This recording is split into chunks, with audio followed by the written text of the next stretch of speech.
remarks.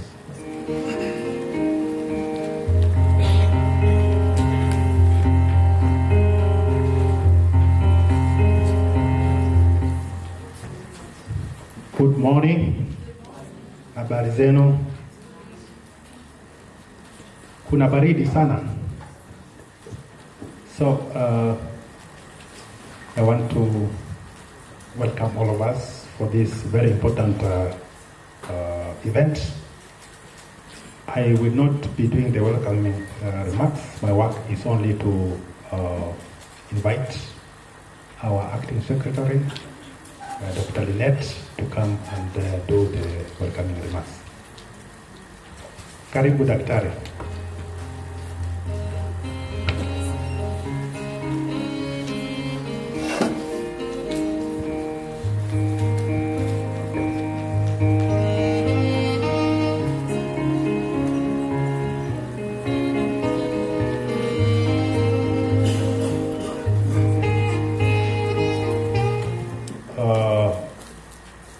I think there is slight change of program.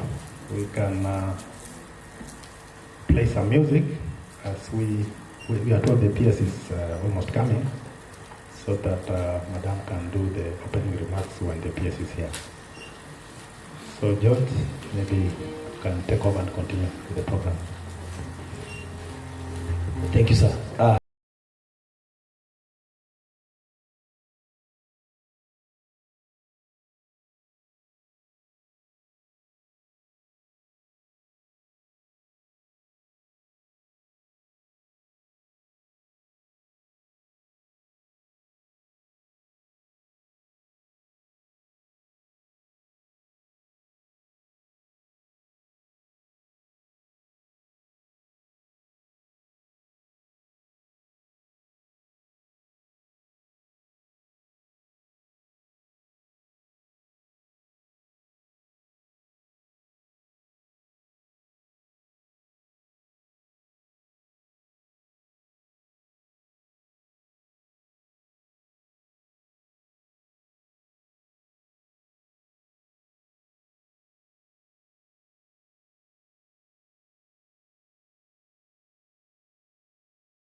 have Nancy Mutinda, a trainee tailoring dressmaking. We have Doris Kangeve, trainee beadwork, and we have a children assistant, Esther Jaika. Thank you. Thank you so much. So if your neighbor has not introduced you, kindly ask him, where were you when people are introducing themselves? You know, there's a meme that ulikuwa babangu as babu wako akinunua shamba. So that is the same meme. I want us to do another exercise, but not introducing anybody. As the PS comes in, we'll allow him to get in, and then he will straight go to our two booths. I don't know if TAF have an exhibition. Maybe he'll pass through TAF, then go to our VRC center. But as he does that, and our seniors, we shall be dancing along with them. So kindly do not let me down. I know we have 3 dancers and 3 musicians, right? So kindly, if you're a dancer, please don't let me down. We'll dance with them along as they go around. Also, take that opportunity to dance yourself out. It's a Tuesday. It's a working day. It's not a Friday, so you just feel like dancing. You just dance along with us.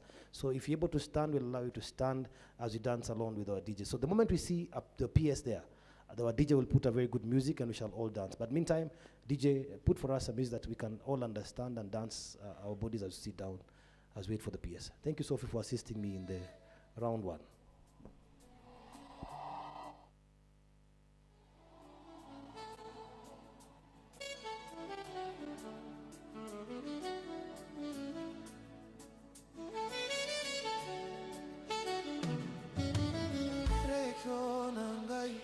Nazali koluka yo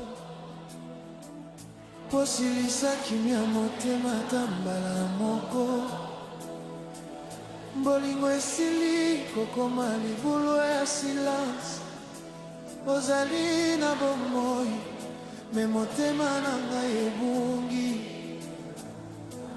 chéri na leli réponds-moi malembe ba message comme c'est bleu sans réponse batu balobi sala makasi okoleka me bango bayebi te esika motema ezali kokweya nazali kotambola na vile ya basuveni nyonso ezali yo mio ozali te baru nyonso ezali koloba kombo na yo me telefone ezoganga silence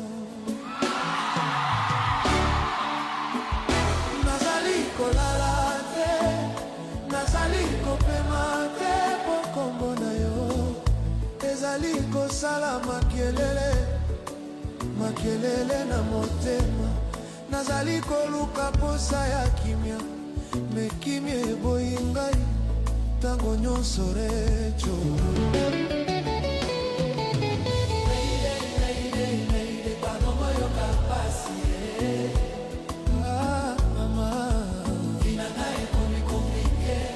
depuis recho akoma silence depuis okimaki motema eboyi kosala monimona ezali koluka yo partout mon amour pesanga yata sinye moko maide yokanga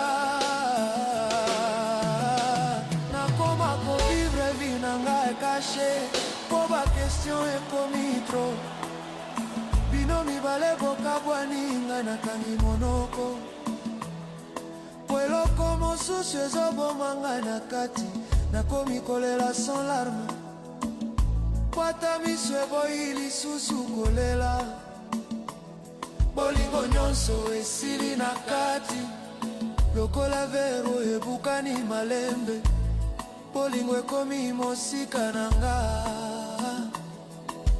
recho bundisi distance nazali na fule me nazali se moko po absence na yo ezali malembe te nazali kolala te nazali kopema te ata na midi ata na butu motema ezobenga yo soki ozali koyoka ngai yoka ndenge naza recho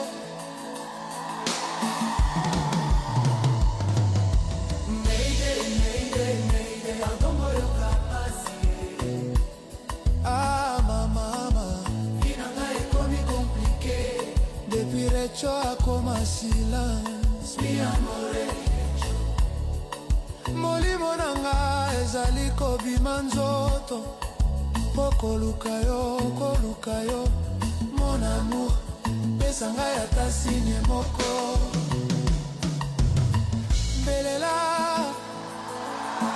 mbelela na motema apela pasi ezobima na motema nazolela recho yoka ngai awa motema ezali kilo mawa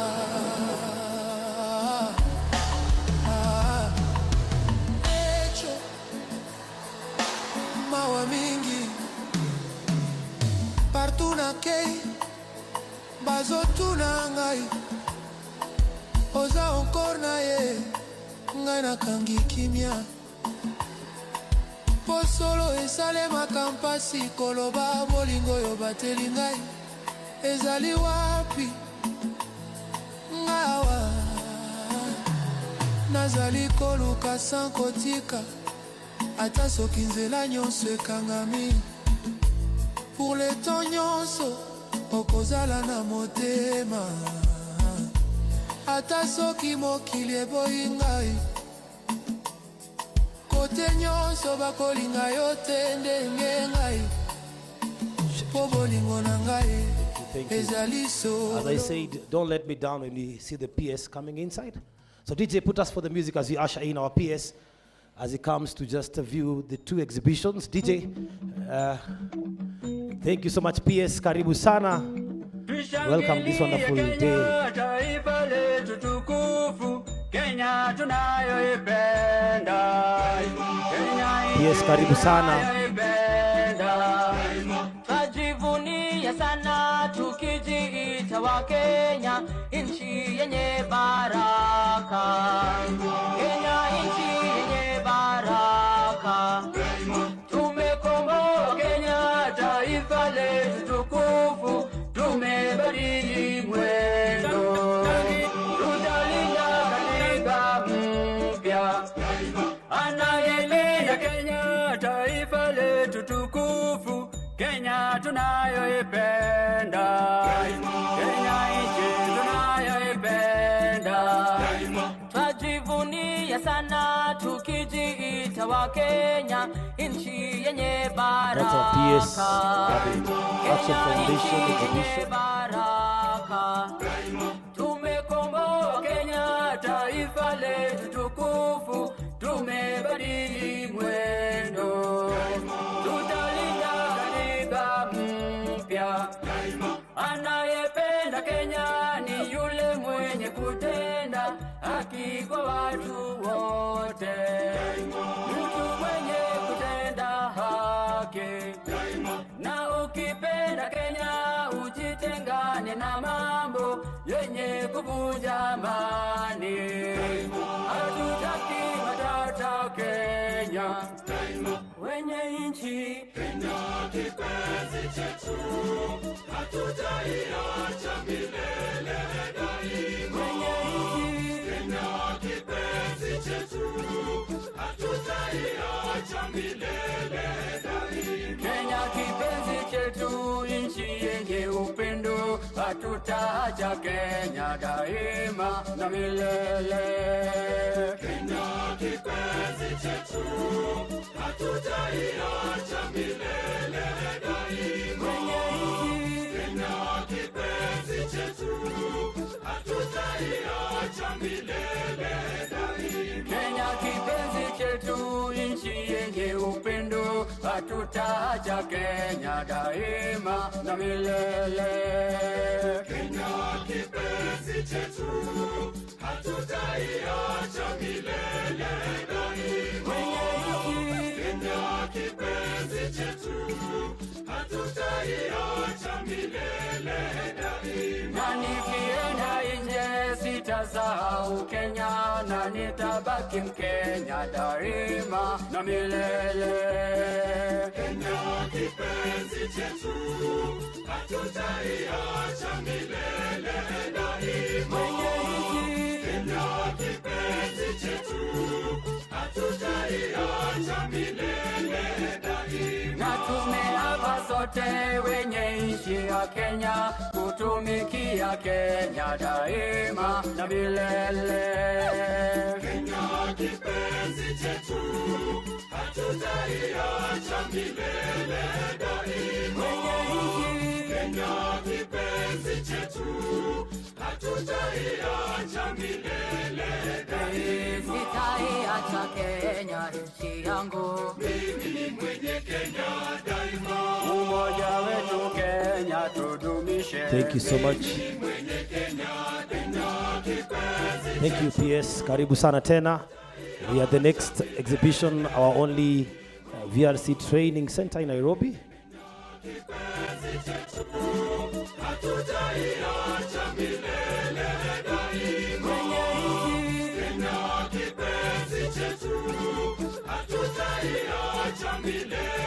Kenya kipenzi chetu, nchi yenye upendo, hatutaacha Kenya daima na milele. Kenya kipenzi chetu, hatutaiacha milele daima. Kenya kipenzi chetu, hatutaiacha milele daima. Na nikienda nje sitasahau Kenya, na nitabaki Mkenya daima na milele. Kenya kipenzi chetu, hatutaiacha milele daima. Kenya kipenzi chetu, hatutaiacha milele daima. Na tumeapa sote wenye nchi ya Kenya, kutumikia Kenya daima na milele. Kenya kipenzi chetu, hatutaiacha milele daima. Kenya kipenzi chetu, hatutaiacha milele daima. Sitaiacha Kenya nchi yangu, mimi ni mwenye Kenya daima. umoja wetu Kenya tudumishe. Mimi ni mwenye Kenya daima. Sitadanganywa kamwe na porojo Mimi ni mwenye Kenya daima. zenye kuleta chuki kati yetu. Mimi ni mwenye Kenya daima. Nitatetea haki za Wakenya, Mimi ni mwenye Kenya daima. wala sitakubali ukabila. Mimi ni mwenye Kenya daima. Sitaharibu mali ya wengine, Mimi ni mwenye Kenya daima. na majirani wangu nitalinda. Mimi ni mwenye Kenya daima. Wenye nchi wenzangu, Kenya kipenzi chetu, hatutaiacha milele daima. Kenya kipenzi chetu, hatutaiacha milele daima. tushangilie Kenya, taifa letu tukufu, Kenya tunayoipenda. Tushangilie Kenya, taifa letu tukufu, Kenya tunayoipenda. Kenya nchi tunayoipenda. Twajivunia sana tukijiita wa Kenya, nchi yenye baraka. Kenya nchi yenye baraka. Tumekomboa Kenya, taifa letu tukufu, tumebadili mwendo. Tutalinda katiba mpya. Anayependa Kenya ni yule mwenye kutenda haki kwa watu wote. Mtu mwenye Thank you, kutenda sir. haki. Thank you. Na ukipenda Kenya ujitengane na mambo yenye kuvunja amani. Hatutaki matata Kenya. I request we all stand as you usher our PS as he comes to sit down. And you dance along with him a little bit just to celebrate this wonderful nation, Kenya, today. Thank you, Bwana PS, for joining us today. If you can dance, clap your hands together as you celebrate our nation today. Thank you very much, our PS. We are glad to have you today. Thank you for joining us today as we launch this wonderful day. Thank you so much, PS. Asante tena. Tuimbe wote pamoja. Asante. Hatutaiacha milele. Thank you so much. Now that the PS is here, allow us to start again with our national anthem and our African community anthem again. And then I'll invite our Secretary to take over the program.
Thank you. You may have your seats as I invite Dr. Lynette, our acting secretary, to come and do the opening remarks.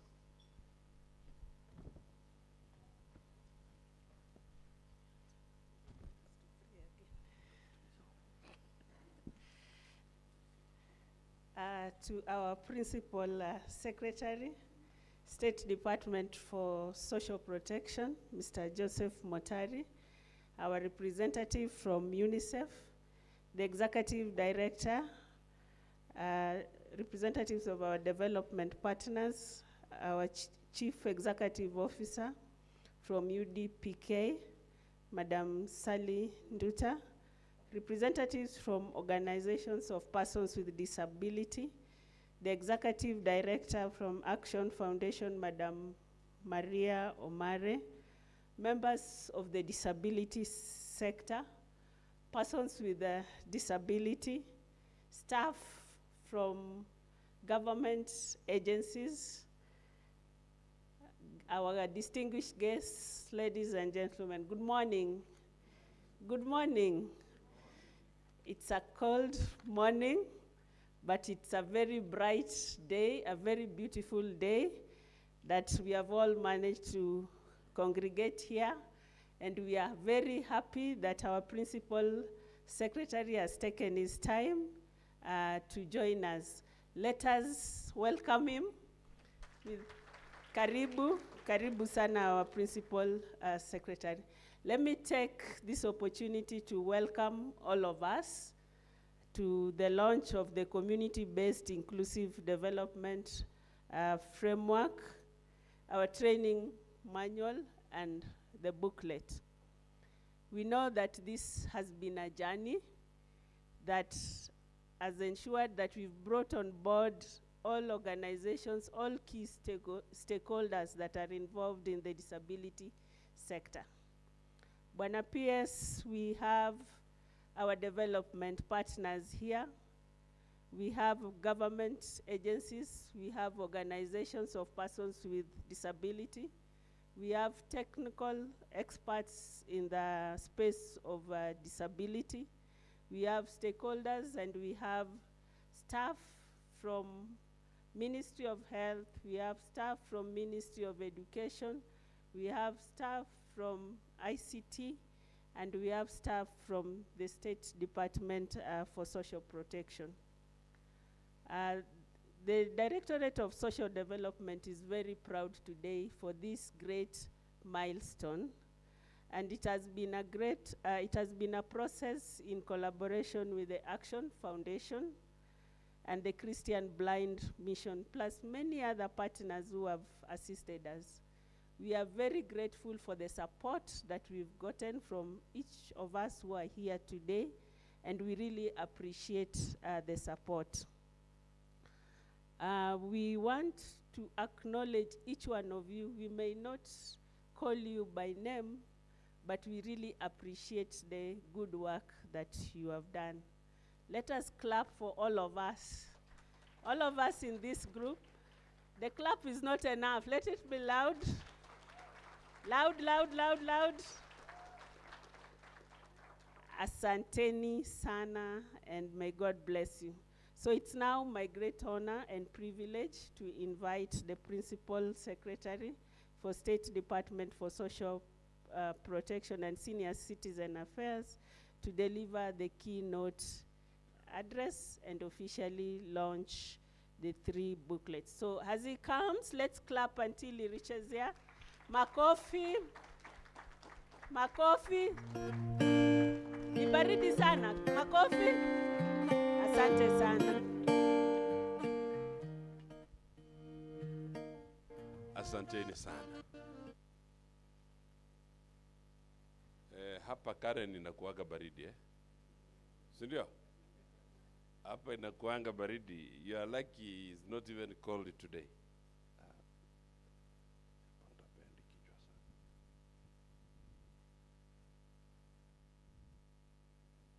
Hapa ikuagi moto at any given time.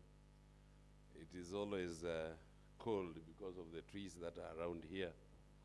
So please bear with the current. That is how it is. And you need to know the name Karen, where it came from when you're here. Because Karen is the name of a person. Cynthia? Karen is the name of a person. So there was a lady Mzungu here who used to be called Karen Bligzen. And she owned 6,000 acres of land. And before that, the land was just hers. But when she got old, she decided to demarcate the land, and it was sold to other people. And that is why there are many people here. I think this guy was correct. There. So welcome to Karen, and welcome to this meeting. My name is Motari, for those who have never interacted with me. But for those who have interacted with me, I think we know each other well. So mine is to welcome you to this meeting, as much as you welcome me here. But it's also good for me to welcome you because I live within this village. So there's a day we were in a meeting somewhere within Karen, and the Baba was alive. Then Baba and His Excellency the President, this is not for recording, and the Baba was within, you told the President, Mr. President, you don't live in Karen, where you live is Ilangata. According to him, he's the one who lived in Karen. So, welcome to this place. It's a nice place to be. Enjoy your time here. I didn't know, I had not come here before, inside here, this Korat. So when I came in, I asked the ladies why, and today is only the ladies on the high table, which is very good. Only ladies. So I asked them why here. They told me it's quite serene. It's a serene environment and very good, quiet. And I realized the foundation had worked with them before. So I have now learned, one, that this is a place to have meetings, not only for the organizations and other partners meeting, but also as a State Department. It's a nice place to come and spend a day and discuss the issues. It's quite nice. The Executive Director, the Action Foundation, Ms. Maria Omare, the Chief Executive Officer, UDPK, Ms. Sally Nduta,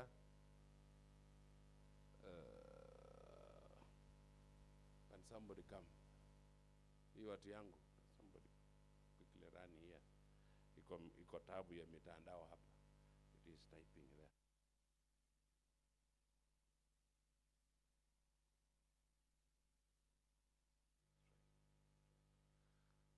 Thank you. Hiyo ni hadi ya mitandao. Representative from UNICEF, Ms. Susan Mumanyi, Social Policy Specialist, Development Partners. Representatives from organizations of persons with disabilities, members of the disability sector, distinguished guests, ladies and gentlemen, good morning. It gives me great pleasure to join you today for the launch of the Community-Based Inclusive Development, that is CBD or CBID framework, training manual and booklet. This occasion marks an important milestone in our collective efforts to build an inclusive society where every person, regardless of disability, can participate fully and equally in the community. Allow me to begin by expressing my sincere appreciation to the Action Foundation, our partners UNICEF, National Fund for the Disabled of Kenya, United Disabled Persons of Kenya, organizations of and for persons with disabilities, and all stakeholders who dedicated their time, expertise, and commitment to the development of these important documents. This achievement demonstrates the power of partnership in advancing disability inclusion. Community-based inclusive development is a commitment to ensuring that persons with disabilities are empowered to participate fully in all aspects of community life. Our communities must therefore become places where this diversity is valued. Barriers are removed, and everyone has an equal opportunity to contribute. The CBID framework we are launching today provides practical guidance for translating disability inclusive policies into action at the grassroots level. The accompanying training manual will strengthen the capacity of community development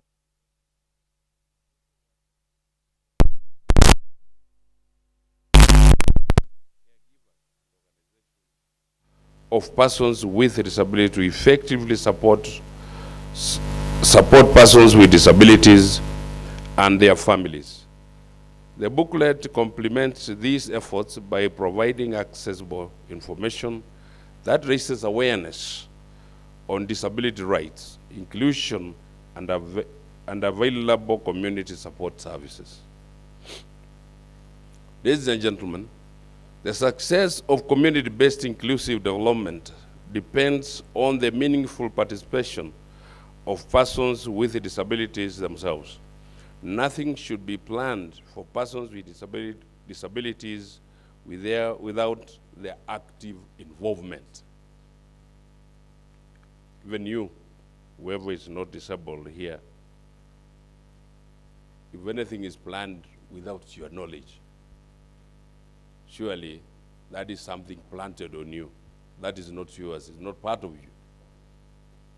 And any development, any meaningful development must be a development which is inclusive, all the way from feasibility, all the way to planning, and do the right thing for the people with the disabilities. Because they'll have the ownership.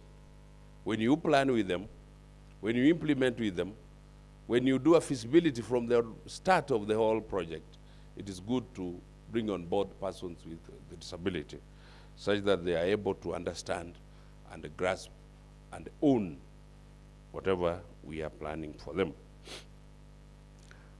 As government, we remain committed to working closely with the county governments, organizations of persons with disabilities, civil society, faith-based organizations, development partners, academia, and the private sector to ensure the successful implementation of the CBID framework across the country.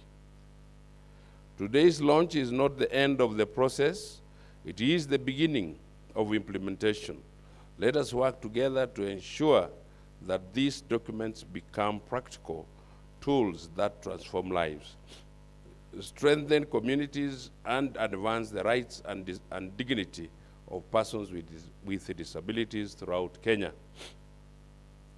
In conclusion, ladies and gentlemen, colleagues, I'm confident that these documents will strengthen community systems, enhance collaboration, and accelerate our journey towards an inclusive society where no one is left behind. We have sung so much about inclusion, the word inclusion, inclusive. Inclusion, inclusion, inclusion. Every day, it's almost becoming a national anthem. Inclusion. No one should be left behind. But are we doing that? Are we including these people? Are we including these people? Are we walking with them? Are we working with them? Are we moving with them? Look at our buildings. This lady in a wheelchair can only access some buildings and not all. She can only access where necessary, where the ground floors and all that, and not alone. Our blind people can only reach where they are supposed to reach and not where they are not supposed to reach. So we are saying, if we speak about inclusivity, be it private, be it government, be it who, let us walk and let us make sure that we include all and sundry. Let us work together as Kenyans. So please, my urge here today, we are still far from reaching or attaining inclusivity.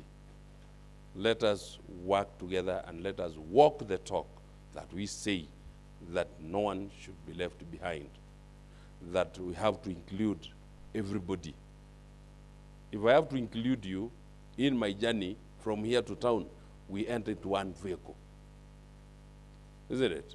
We go by one car, or if there's a separate car, we are driving together to town.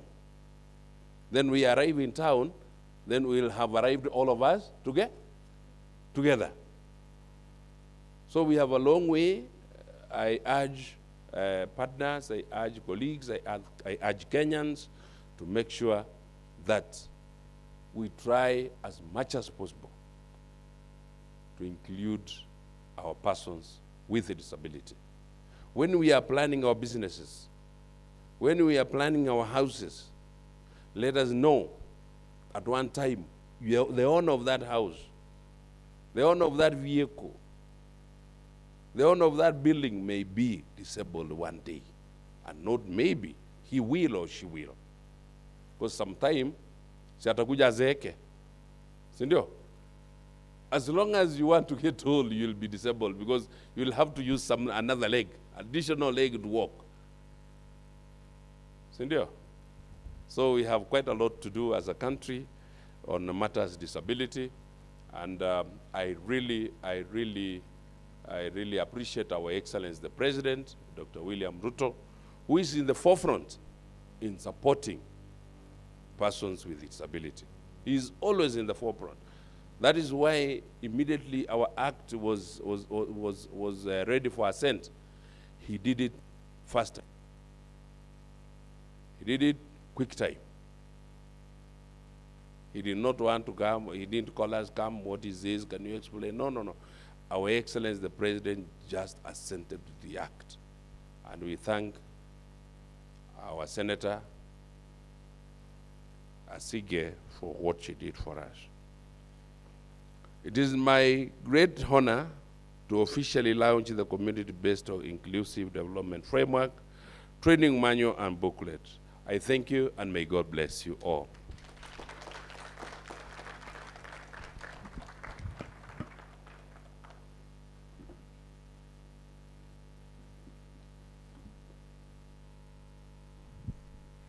Thank you so much, our Principal Secretary. Wacha tumpigie makofi. Tumpigie makofi. Yes, thank you so much for that keynote address, and we will launch the booklet. But before we launch the booklet, we want the PS to understand what we have in that booklet. We want him to understand what is inside the booklet. And we have people who really know what is inside that booklet. Before we go there, we want you to understand what is inside this booklet, so that even as you launch it, you know what is inside. So with that, I will want to invite Madam Susan Momanyi. Please come and let the PS know what is inside this booklet. Because we've walked this journey together, please come.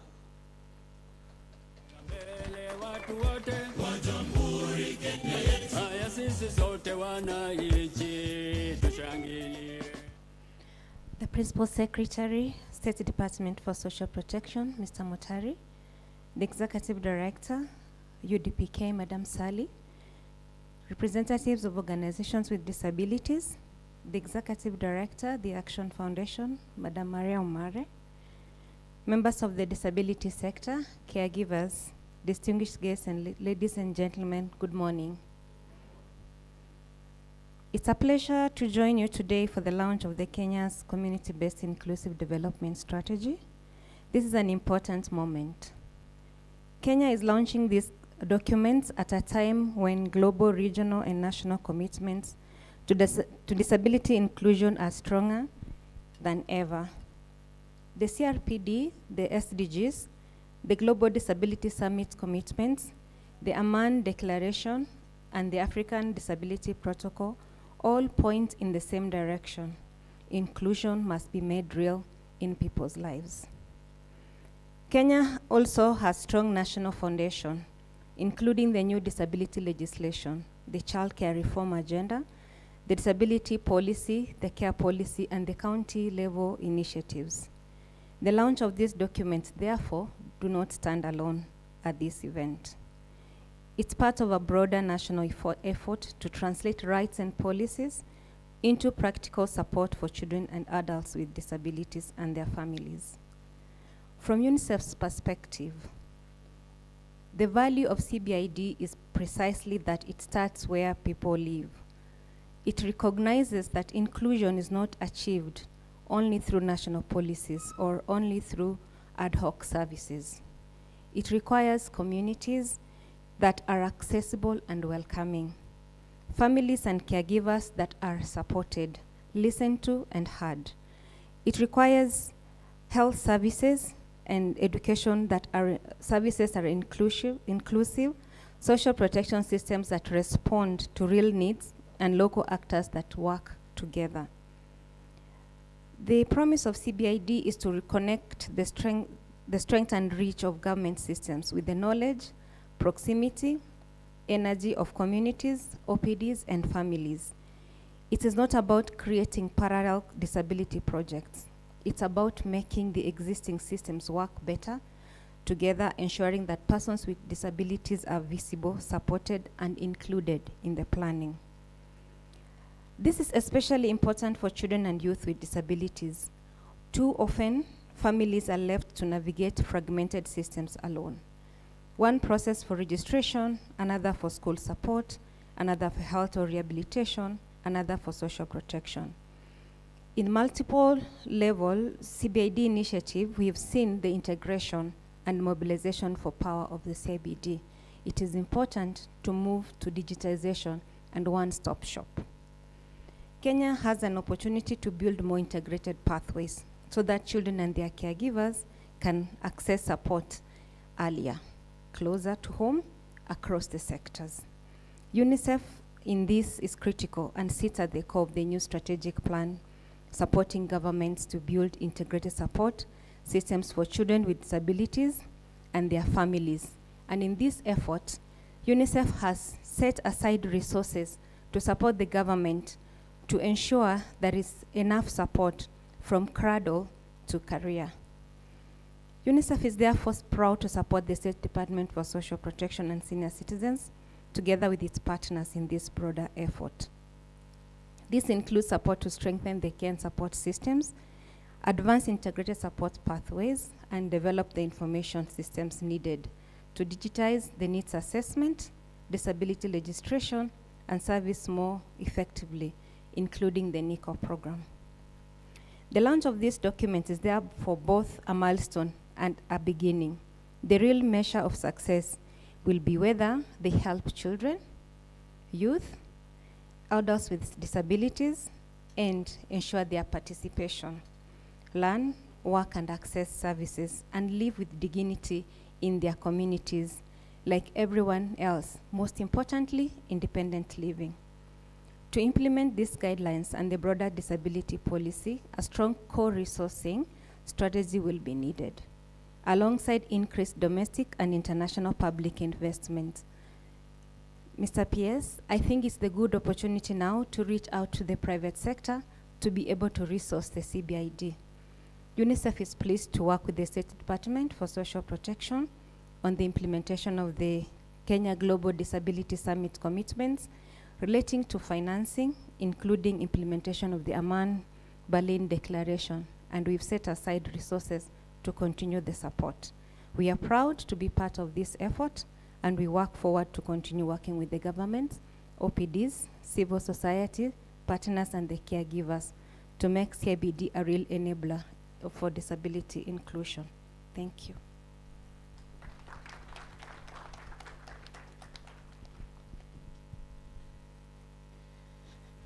Thank you so much, Susan, for telling us what is inside the booklets that we are going to launch today. Let's give a round of applause for Susan from UNICEF. We really appreciate the work that UNICEF is doing when it comes to persons with disability and children with disability. May I now welcome Madam Sally Nduta, the Chief Executive Officer from the United Disabled Persons of Kenya. Karibu sana.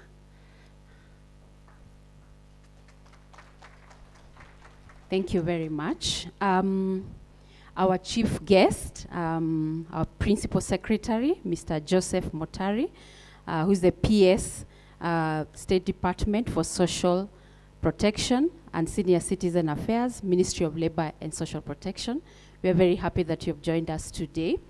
Maria Omare, who is the Executive Director for the Action Foundation, and all the invited guests who are present here today, representatives of OPDs, different government officials, ladies and gentlemen, all protocol observed.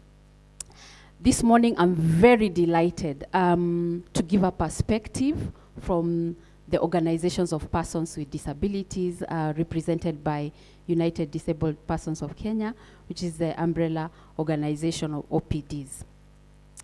Community-based inclusive development is a way of working that ensures persons with disabilities are represented and included in their communities on an equal basis in all areas of life.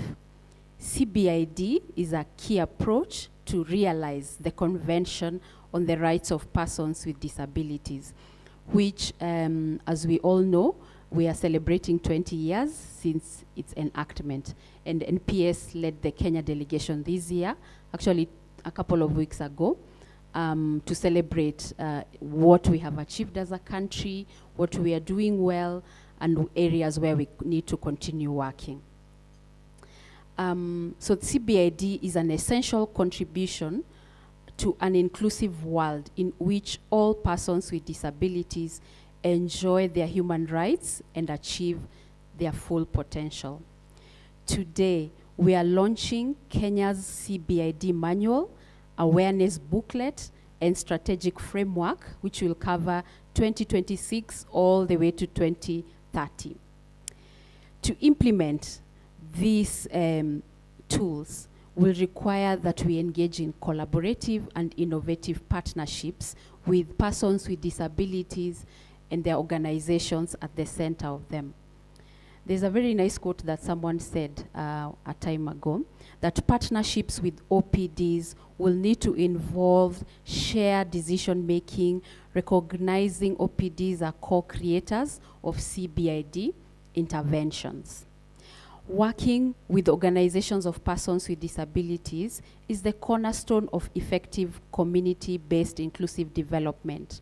It ensures that interventions are driven by lived experiences, rights, and priorities of people with disabilities and their caregivers and also their communities.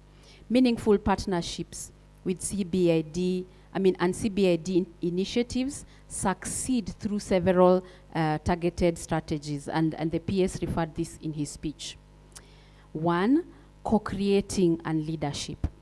In moving beyond consultation with OPDs, let's make sure that we engage them in the design, implementation, and evaluation of CBID interventions.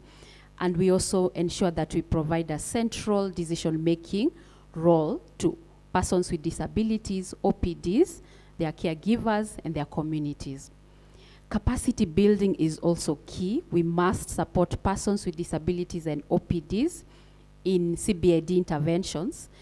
For them to navigate local governance, we must build their peer support networks and their understanding of human rights frameworks as enshrined by the CRPD. And just acknowledging that capacity building for OPDs is one of the commitments that Kenya made as a country during the Global Disability Summit.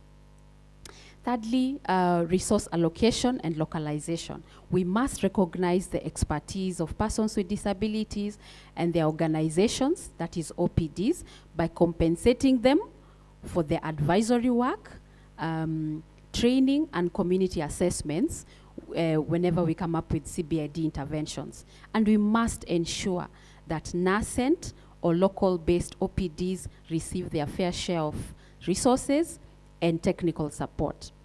Fourthly, community outreach.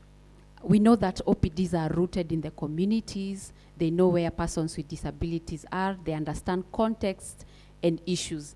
And they'll do a good job to sustain CBID efforts.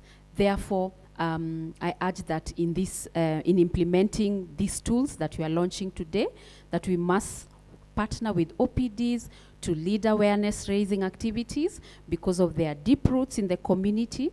They are highly effective at identifying individuals with disabilities, fighting stigma, and bridging the gap between families and essential services.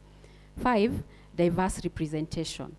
When we are implementing CBID intervention, let's work to include underrepresented disability groups within OPD networks, such as women and girls with disabilities, persons with intellectual disabilities, people with psychosocial disabilities, people with multiple disabilities, and those in remote or even those who have been displaced or those who are refugees. Lastly, we must build collaborative alliances, establish regular meeting spaces and committees where OPDs can interface directly with the government, with the international NGOs, with service providers. Will ensure accountability and sustainability of CBID.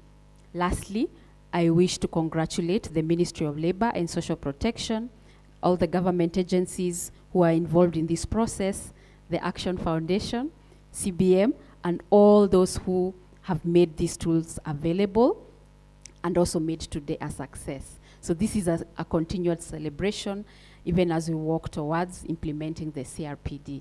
I thank you.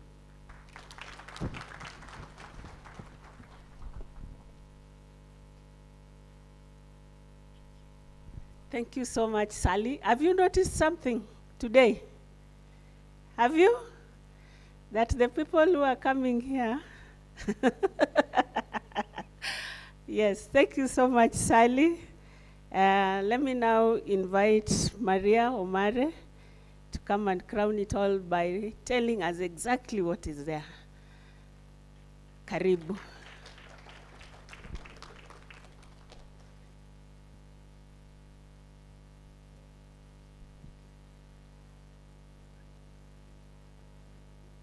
Good morning, everyone.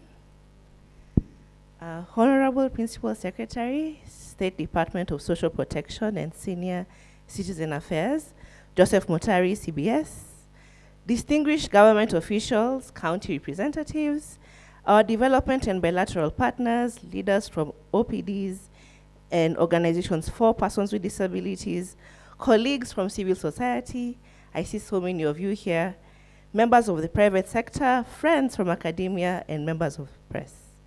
Welcome to the launch of the CBID Strategic Framework, Manual and Awareness Booklet. It is truly a profound honor to stand before you today. I want to begin by thanking each of you for making time to be here. I know it's cold, as P.S. Motari said, it's current, so we have to bear with it. Your presence tells every person living with a disability in this country that they are seen, that they matter, that systems meant to serve them are built with them, not merely for them.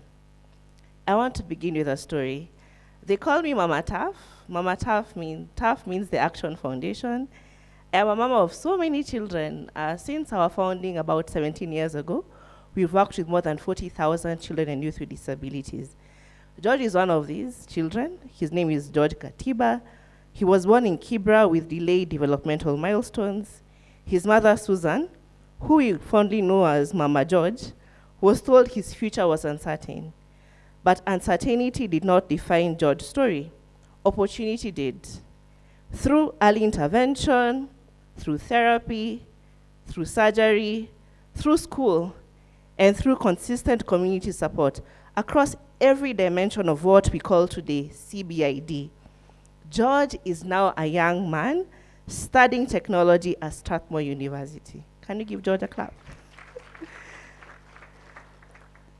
George is truly not an exception. He is a proof of concept. And he is one of over 40,000 children and young people that the Action Foundation has worked alongside since our founding. But there are so many more children like George still waiting for that chance. And that is why today matters. For years, TAF has worked alongside communities in homes from as far as Samburu to Kajiado to Wajir and Kilifi and so many other counties, in clinics, in village gatherings, to understand what inclusion actually requires.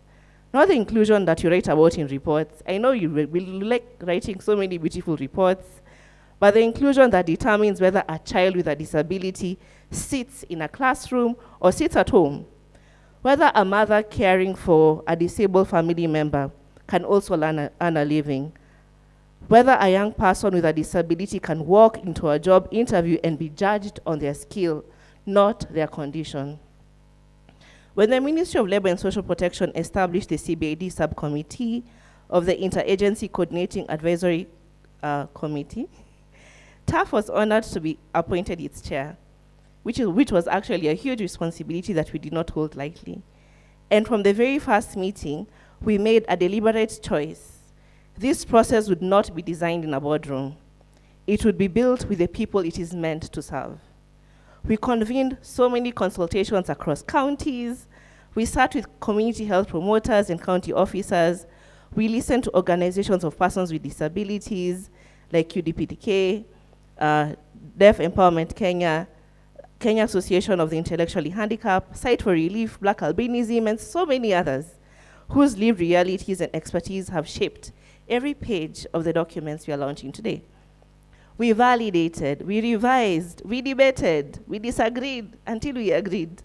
And what emerged is not a tough document or a ministry document. It is Kenya's document, and it is exactly as it should be. Kenya's community-based inclusive development strategy is built on a simple but demanding promise that disability inclusion cannot be the responsibility of a single sector, organization, or ministry. It must be woven into health systems, education systems, social protection, livelihoods, and local governance, all at once and all rooted in the community itself. I give the example of Kajiado County, where we implement a disability prevention and rehabilitation program, which we have done for the past 2 years. And I have a lot to share about Kajiado County. The time here is not enough. But through the work we have done around CBID, The county has committed more than 30% of the budget for the interventions. We've identified more than 3,000 children and youth with disabilities, and we've impacted the lives of so many. So the CBID manual gives frontline workers something they have never had before, a practical rights-based guide for what inclusion looks like in a specific community, in a specific county, in a specific person's life. The framework gives us a shared roadmap and tells us just not where we want to go, but who is responsible for getting us there. The awareness booklet ensures that inclusion is understood not only by specialists, but by community leaders, teachers, caregivers, and neighbors. This is ambitious. We will not pretend otherwise, but ambition matched with partnership is how durable change has always been made. But I want to be honest about something. Documents do not change lives. They could be well written, they could be shiny, they could have all the literature, but it is people who change lives. Systems change lives, resources do, and political will also does this. What today marks is the end of one chapter and the beginning of a harder one. The harder work of implementation, of training, of county-level adaptation, of sustained funding, of accountability. The harder work of ensuring that the next judge is not an exception, but the standard. To the ministry and to the principal secretary, thank you for your leadership and your partnership in bringing us to this moment. Government leadership is essential to translating strategy into systems, and your presence here today signals a commitment we do not take lightly. To our development and bilateral partners, thank you for the trust you have placed in this work and for the resources and expertise you bring to it. To our OPD and civil society colleagues, thank you for holding every institution in this room accountable to the communities we serve. You are not stakeholders at the margins of this strategy, you are its authors. So tough. Today we commit before this audience and our online audience. We are live on LinkedIn, we are live on YouTube, we are live streaming this event. Before our partners, before the disability community, we commit to continue showing up for this work through our community programs, our technical support, and our advocacy. We will not let these documents sit on a shelf. This strategy belongs to communities, government systems, and partners who will carry it forward long after today's launch. Our role is to steward it faithfully and to be held accountable when we fall short. So as we move forward to the colorful launch, I see lots of lights, lots of excitement happening there. I ask each of us to hold one another to a simple standard, that the people most affected by exclusion remain at the center of every decision we make under this strategy. Not consulted as an afterthought, but present at the table shaping the path forward. The CBID within TAF was part of our work in DPRP as mentioned.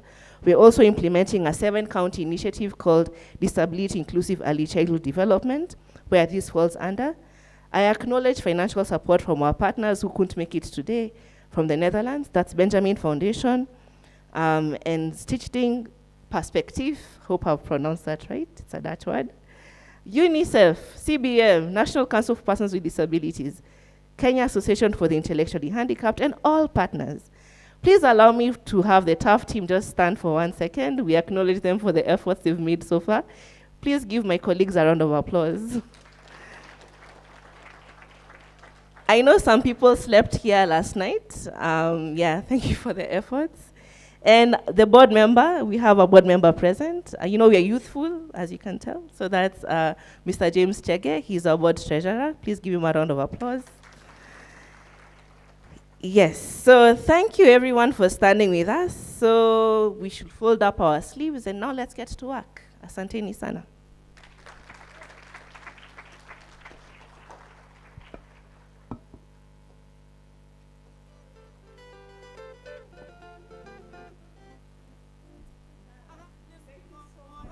Maria, it's not the people, it's not the documents that change lives, but it is you and me that will change lives. That is very, very powerful. That is powerful. So I want to call Rose Bukania, Tina, and Linda.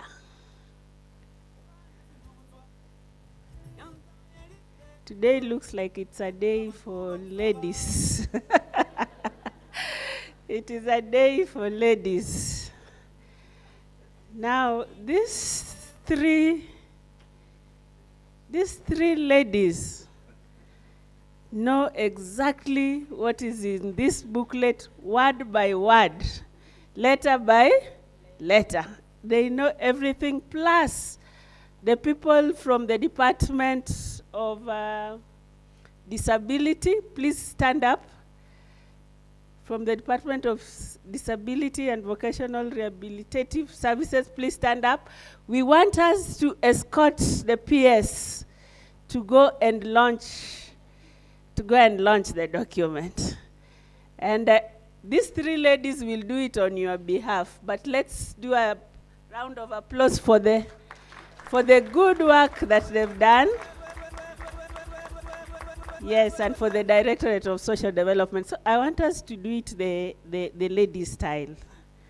And when you want to welcome the chief guest, what do you do? Yes, so let's go and pick the PS and take him to go and launch. And you do it the Gen Z style now that you are young.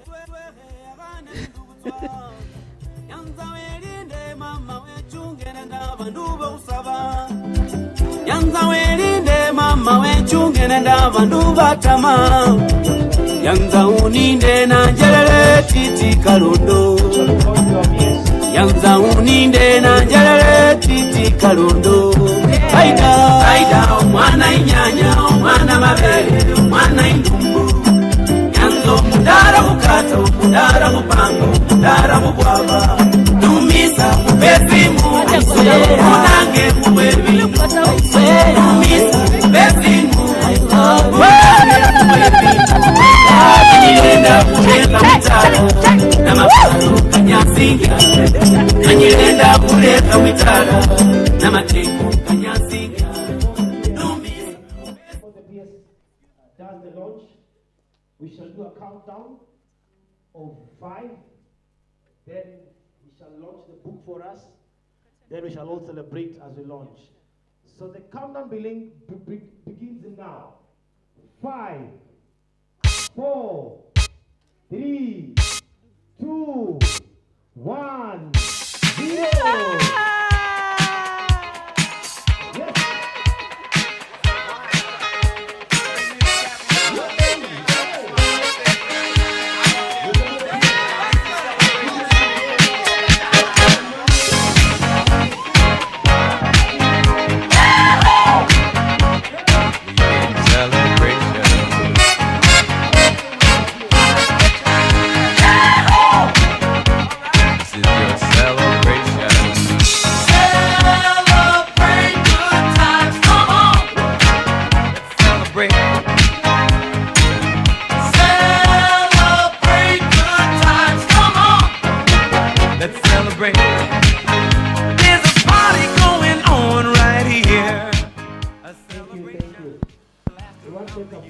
Wow, this is good. The men today, you're under siege. You can see what the ladies can do. Now these are the training manuals. The 3 of them are here. One is awareness booklet, one is strategic framework, and another one training manual. What can you say? Asante sana. Thank you so much. Thank you so much, PS. We are really grateful for you creating time to come here. Thank you so much, and God bless you. Asante. Thank you.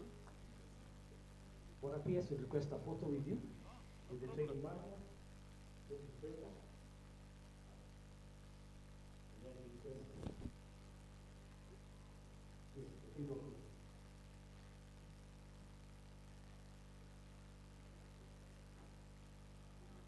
All right.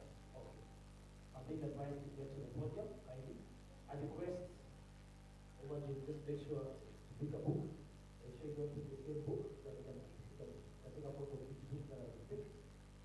The awareness booklet, the training manual, the training framework. Yes, thank you again.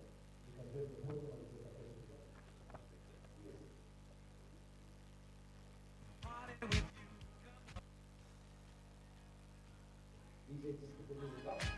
Let's all celebrate and have a good time. Yeah, yeah.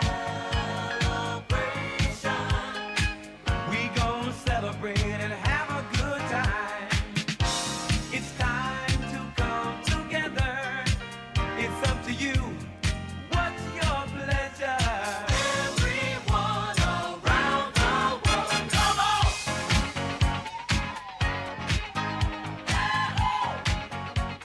It's a celebration.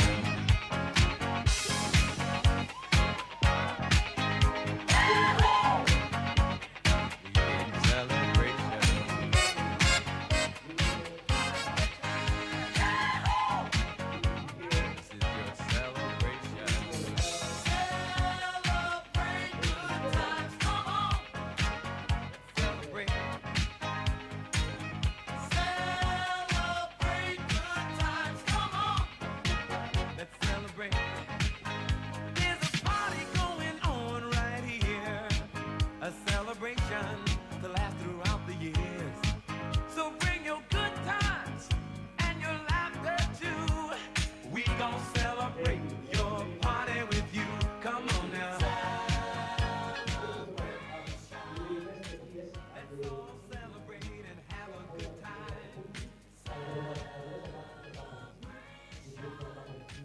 We gon' celebrate and have a good time. It's time to come together. It's up to you. What's your pleasure? Everyone around the world, come on!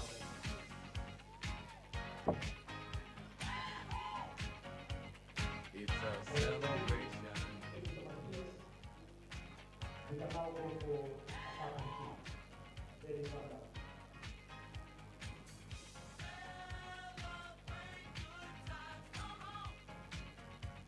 It's a celebration. Celebrate good times, come on. Let's celebrate. There's a party going on right here. A dedication to last throughout the year. So bring your good times.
back to the main hall.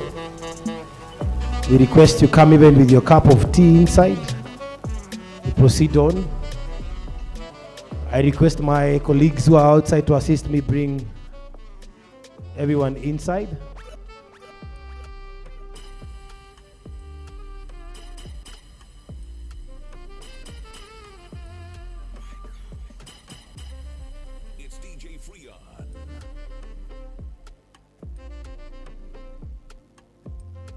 Ninawasihi walio nje tafadhali mweze kurudi ndani.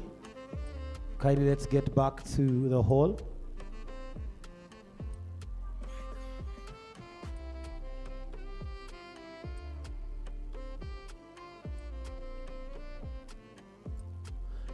My colleagues who are outside, kindly, I request we get back. Let's converge back to the main hall.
Thank you very much. I request all of us who are out there to kindly join us back.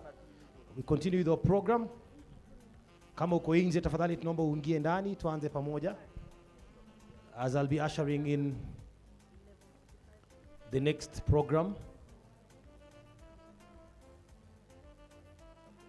Back to DJ.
Thank you very much, DJ.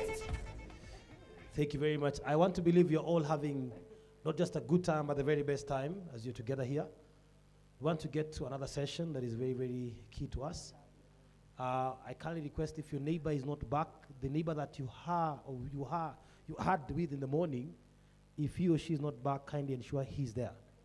So confirm that. If you confirm that with me, thank you. If he's not there, kindly look for him. I can see the only neighbor that is very close to me is Daktari, but Babu just came after Daktari had introduced himself. I'm seeing a good table here of Anne Marimbet there. I'm seeing another group there that has almost full capacity. I'm seeing almost 3 tables that are actually missing their neighbors. So if your neighbor is not there, kindly ensure he or she is there. Meanwhile, I want to invite our panelists here. I want to invite Winnie Chalagat to take us through the next session for a while as we embark with the DJ. Kindly, we're almost wrapping up the day, so do not be in a rush. There are a lot of things that are coming up after the event has come to a close, so do not be in a rush. So ensure that your neighbor is here, and we are all here to celebrate this day. Back to you, DJ, as we invite our panelists on the podium.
Thank you very much. Wow, thank you very much, DJ, for allowing us to enjoy ourselves together. And I want to believe all our neighbors are back. I want to invite Winnie Chalagat to take us through the next session. Winnie will be joining us and the panelists in a very short while. As our DJ, I think they want some music for them to come up. Give them some music as they come up, please, DJ.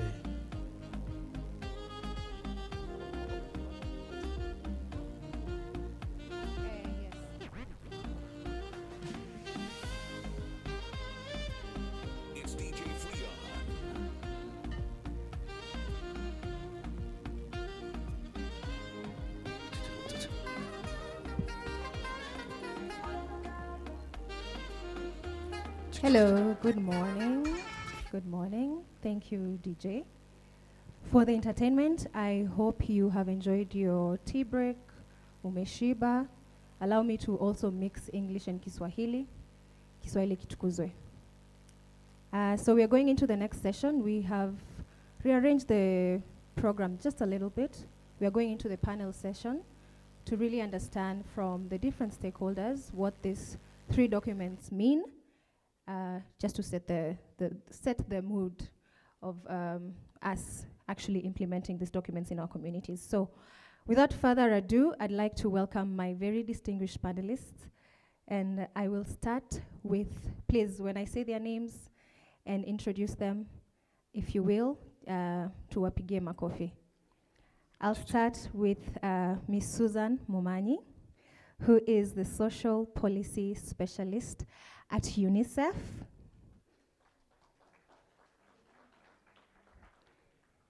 Thank you, Sue.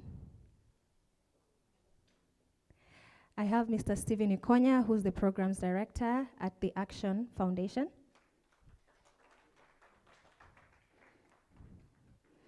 I have Mr. Richard Bosire, who's the Director for Social Development. Asante sana.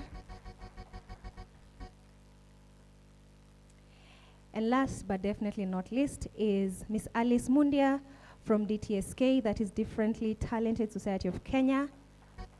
Karibu sana, Alice. Thank you so much for joining us.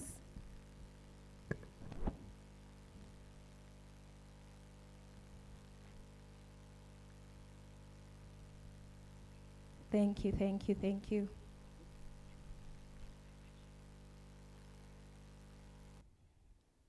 Okay, so we have just witnessed the launch of 3 very important and landmark documents, if I may say, that is worth celebrating.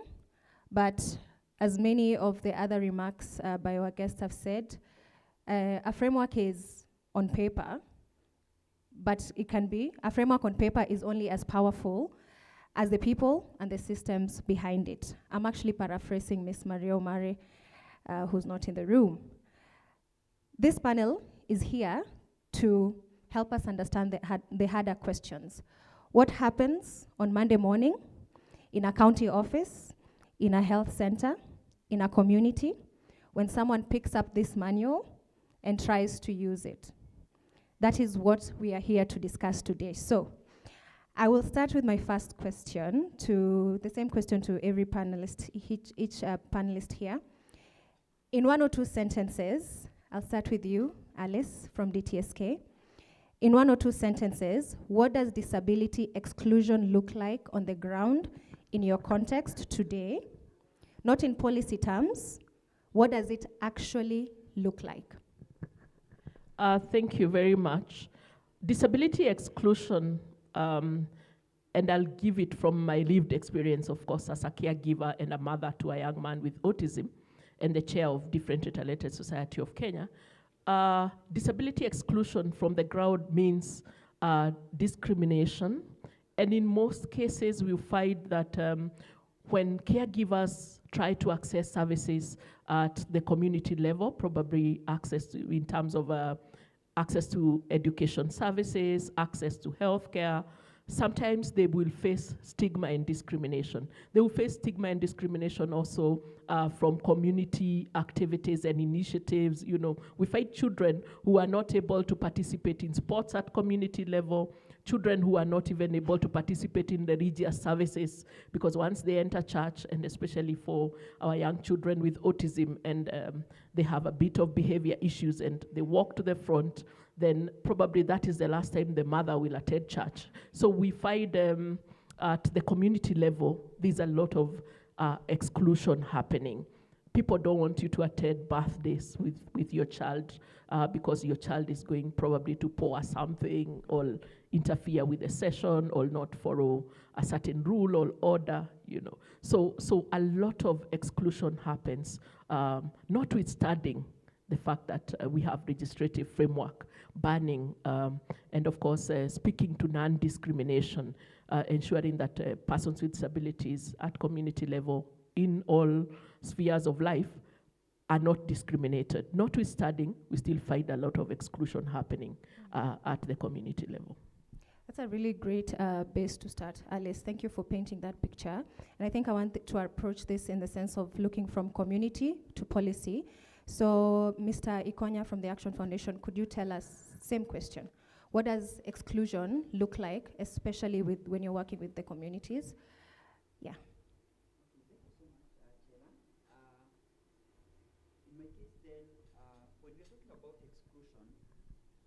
I'll not talk about stigma because I think you have already done a good job in addressing that, but also in terms of the barriers that we create at the community level.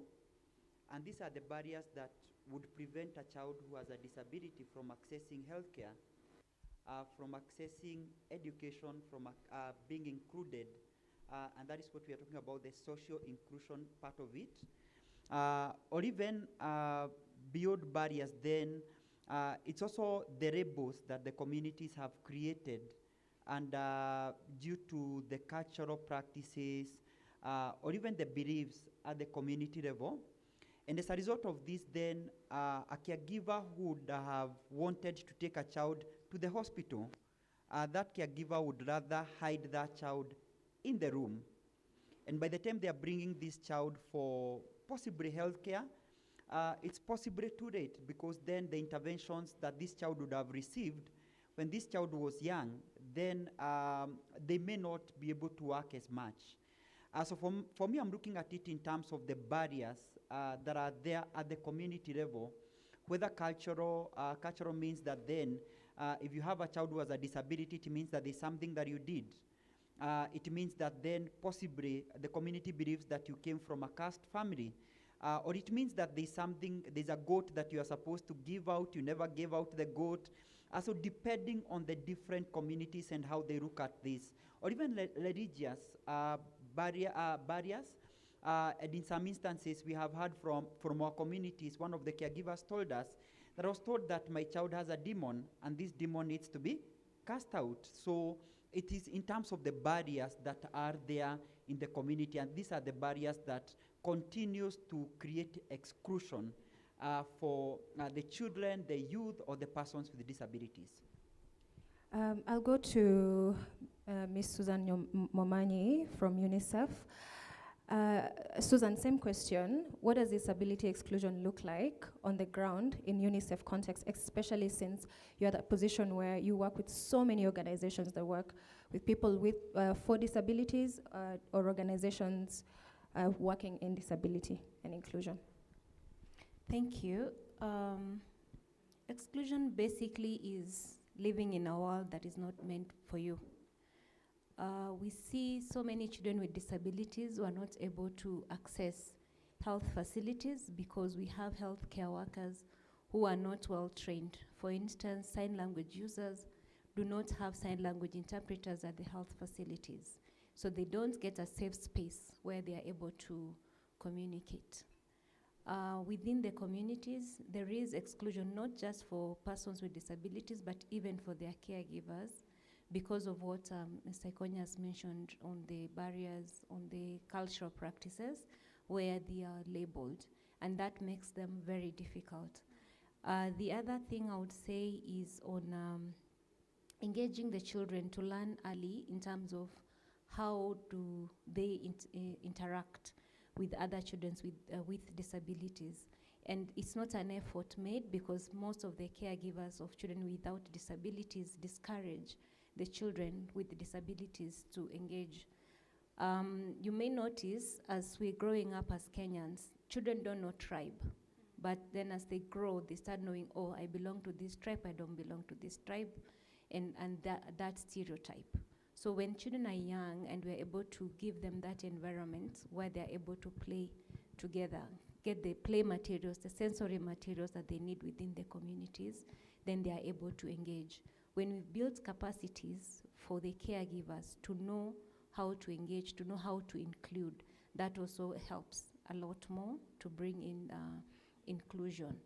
At the social services like education, inclusive education, health services, ability to have the materials Do we have accessible materials when we talk about inclusive education? Some schools are integrated, but they do not have enough materials. Even the teachers, they don't have enough resources. Health facilities, the manual, the maternal child health booklet, it's not available in Braille, yet you have mothers who are pregnant and who are Braille users. So it's being intentional to make sure that we create an environment that is meant for everyone. Thank you so much, Susan. So many things to think about. You've just mentioned, I keep learning something every day about the disability inclusion space. You mentioned about, mothers in maternity and, the booklets. It's not something that you actually think about when you don't face those challenges. And now which brings me to Mr. Richard. From a government perspective, because government is like headmaster in a school. You sit up at a place where you can see all the gaps. So from a government perspective, what does, lack of inclusion look like? Thank you. I think as government, we are doing a lot in terms of disability inclusion. We have enacted so many laws. We have the Disability Act. We have the policy. We have ratified the Convention for the Rights of Persons with Disabilities. And on the ground, we are trying as much as possible to ensure that there is inclusion up to the grassroots level. But we have realized that despite all that effort that the government is doing, there exists some barriers, as my fellow panelists have said. There are barriers, especially in provision of services to persons with disabilities and caregivers of persons with disability. Education sometimes is not inaccessible. Children with disability are unable to get inclusive education to some extent. Health facilities. Sometimes, as some of my panelists have also said, we don't have sign language interpreters. Children go to, caregivers take children to hospitals, and even persons with disabilities who cannot be able to talk. So it becomes a challenge when they want to explain how they're feeling. So that's a big challenge.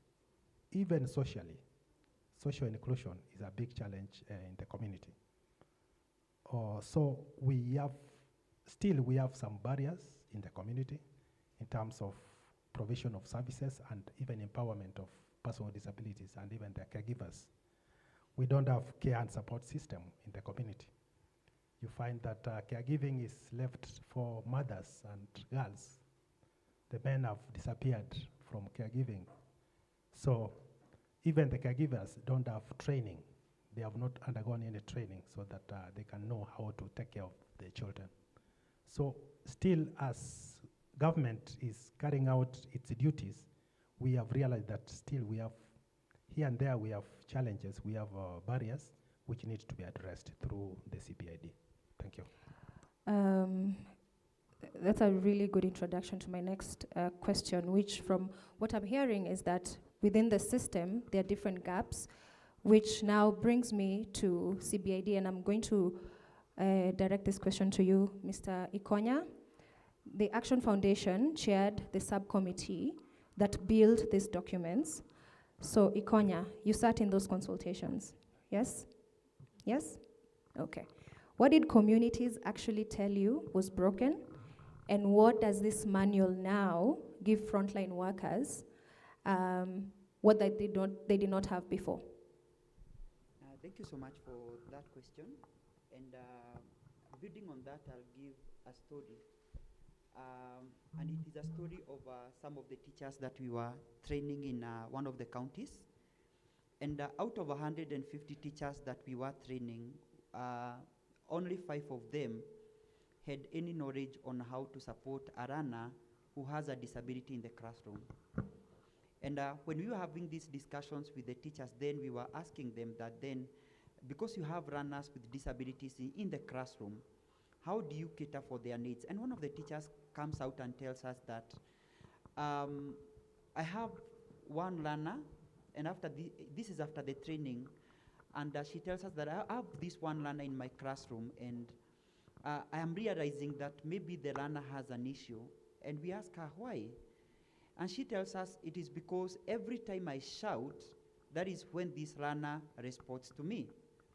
I'll call the learner will just be looking at me without any responses until I shout at the learner. Later on, when we followed up, we realized that the learner had an issue with hearing. And it was that then we just also came to realize that how many other teachers are teaching learners in the classroom. To some extent, this teacher is telling us that I've been shouting at the learner. In some instances, it is even punishing the learner, because what is the disability that the learner has is misconstrued to mean that the child is possibly arrogant, or rather does not want to respond to the teacher. And the reason as to why I've given that story is because disability should not be looked at. You should not look at a child in compartments. And I think I've been an advocate of that for many years. It's time also as a country we begin to advocate for a way we look at these children, every child holistically.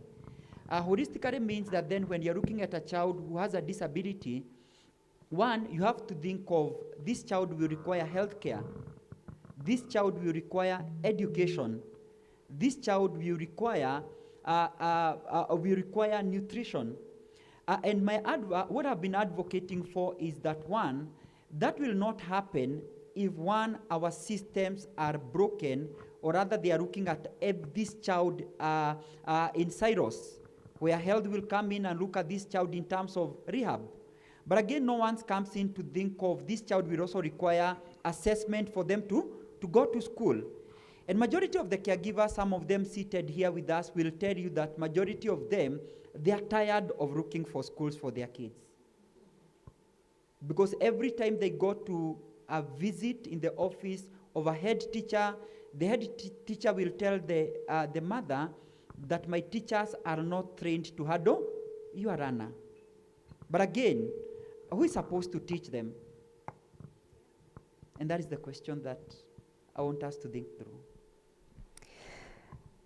Yes.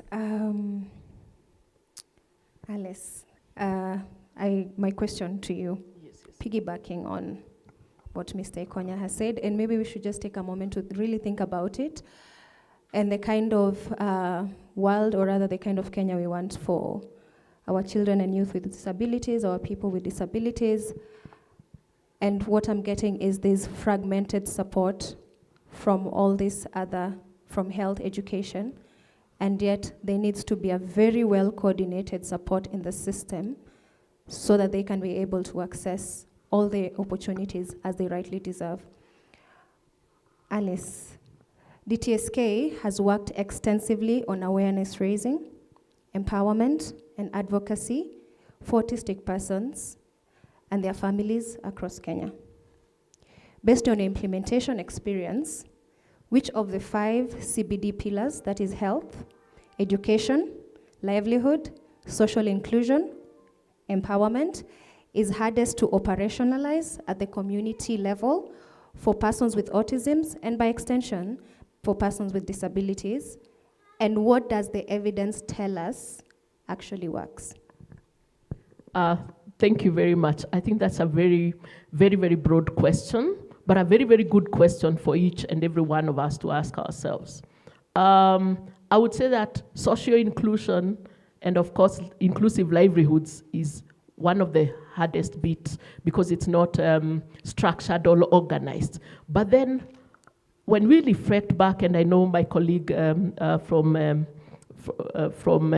Action Foundation has also elaborated it, rights are intertwined. If a child is denied early intervention from the earliest age when it comes to rehabilitation, access probably to therapy, and other health-related interventions, or is also denied, on the other hand, a right to Inclusive education probably does not join school alongside their peers. Materials are not provided in formats that they can access them, whether it's especially for autistic children, I would say easy read or alternative and augmentative communication from that early age. They do not have access probably to therapy, speech therapy, occupational therapy, and others. Then that means social inclusion in adulthood becomes very, very difficult. Getting into gainful employment becomes very difficult. Independent living, well guaranteed, of course, in Section 33 of the Persons with Disability Act and Article 19 of the UN Convention on the Rights of Persons with Disabilities, becomes very difficult. Because if this person did not have access to education, that means transition at all levels becomes harder, and independent living in adulthood becomes harder. And this person will also, it becomes very difficult to get into inclusive livelihoods and to get into dignified work. And on the other hand, it becomes very difficult for them to be able to participate in the community on an equal basis as everybody else within the community. So we find a lot of young adults with autism actually face a lot of exclusion in adulthood, many of them sitting at home, and we find one of the key things that also happens is that initially, in the initial stages, they may have had a medical diagnosis of autism. Then at later stage, they will develop probably psychosocial disabilities or other secondary disabilities because of the time spent in the house. And we find for caregivers, on the other hand, you find many mothers, and especially a large percentage of the mothers, will also not get into gainful employment as they provide care to a young adult who would have lived independently if with support of the family, or independently on their own, or with the support of the family, but they would have transitioned and lived independently even within the home or gotten into some gainful work if early intervention happened, if access to inclusive education happened, at the earliest age. So one of the key things we are struggling as a community is the transition of the young adults. And this is a reflection of what is happening during the early years. So that means when and I liked what Ms. Ikonya said, we need to look at it holistically, because access to healthcare, access to education, then translates to social inclusion in adulthood. It translates to independent living. It also translates into getting into gainful work. And I want to give an example of programs of also that have worked. We had a paired approach program, and I like that I met Mr. Nyunkuli from NITA, where we had our young adults getting into NITA. NITA is National Industrial Training Authority. It's under the Ministry of Labor.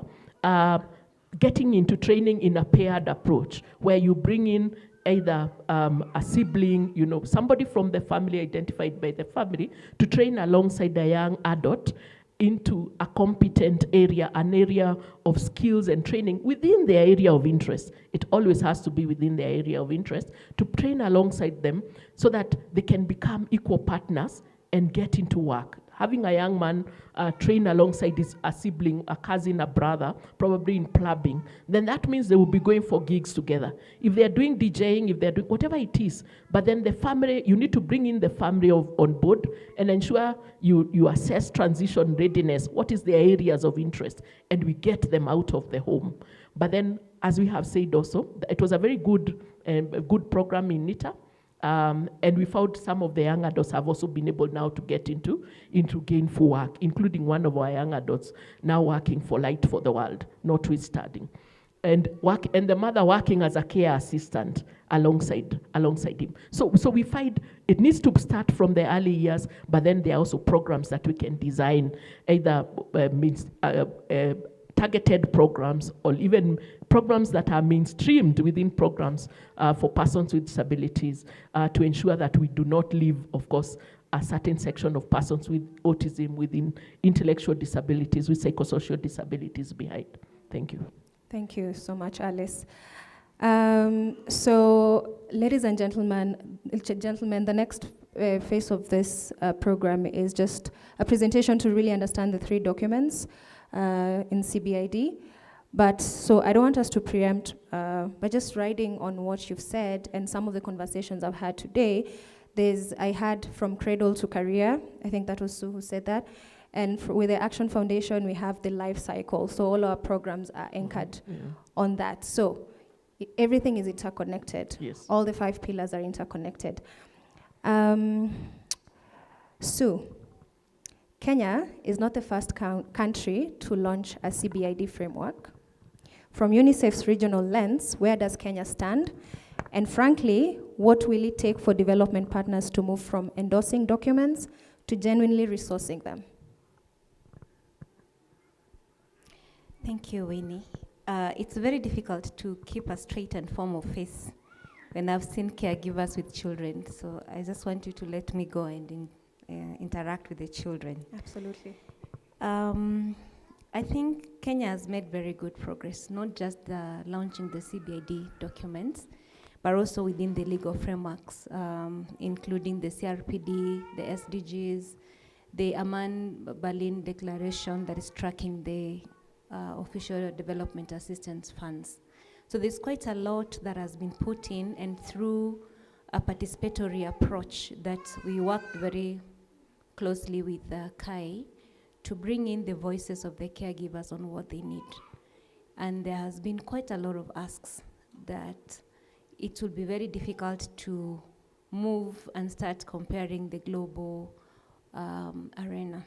However, there's quite a lot that Kenya has gained, and we see that within the region in East Africa, Rwanda, Uganda seems to be an ally that we could work with to implement the CBID. Rwanda is quite strong on data. Uganda is designing the child grant, which are both within the CBID framework. The other country will be Peru, that has implemented a very good program specifically for persons with disability and their caregivers, where they have skilling programs for their caregivers, where they have respite centers. For instance, like the mothers in the room, they will have a child care space they could leave their children and come and participate, because caregivers also lack the participation because they don't have an alternate care to support them on that. So Peru has had a very good program that it's government financed, and they are supporting the skilling, even including giving certificates, so the caregivers can actually be employed. You notice that one of the challenges with the caregivers is financial inclusion, because they don't have opportunities to work, then their credit is not as much, then they cannot be able to get a loan. How then can we work with the private sector? The government can work with the private sector with a key focus on financial inclusion. Do we reach out to the banking sector? Because the banking sector has the Kenya Disability Banking Network that is very specific on inclusion. We need to present the agenda on financial inclusion so that we have a facility that is very specific to the caregivers.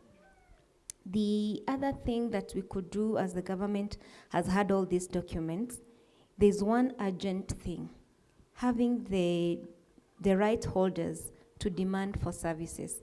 It's not charity, it's not an option. If you go to the health facility, you should get the services that you need. If you go to school, you should be able to get the resources that you require. We know that Kenya is very good in terms of reporting, and Madam Maria mentioned that we make beautiful reports. All the years round, we do very good country position papers, but how do we translate that to the actual thing within the community? There are gaps. So we need to really bring on the caregivers to put in their voices, probably make a very deliberate report on the shadow reporting. We have UDPK in the room, and they can help us to have a very good shadow report that kind of details exactly what are the gaps that CBID is having and how that can be implemented. Interestingly, as we look at the population, children form almost half of the population in Kenya, 42%. And now we have a youth bulge. So like now the numbers are transitioning, and we're having a lot of youth who need skilling. And this includes youths with disabilities. We need them to have education, we need to have them skilled to be able to be ready for the labor market. How is the government getting ready? While we know that there is a constraint on the physical space, we need to appreciate on innovative approaches that we could use to mobilize resources. We wouldn't be stuck with the National Treasury or the Exchequer to give resources to the budget lines. Can we work with other partners? Can we reach out to the private sector? Could we move towards a debt swap if it's something that is possible? Could we move towards how we can raise resources for the government to be able to work?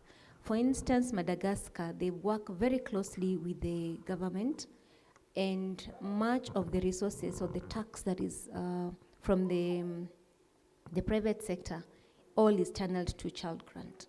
So that could be one of the things we could borrow. Maybe as you introduce tax, then it's very specific to an agenda. Then the tax could go to the CBID or inclusion.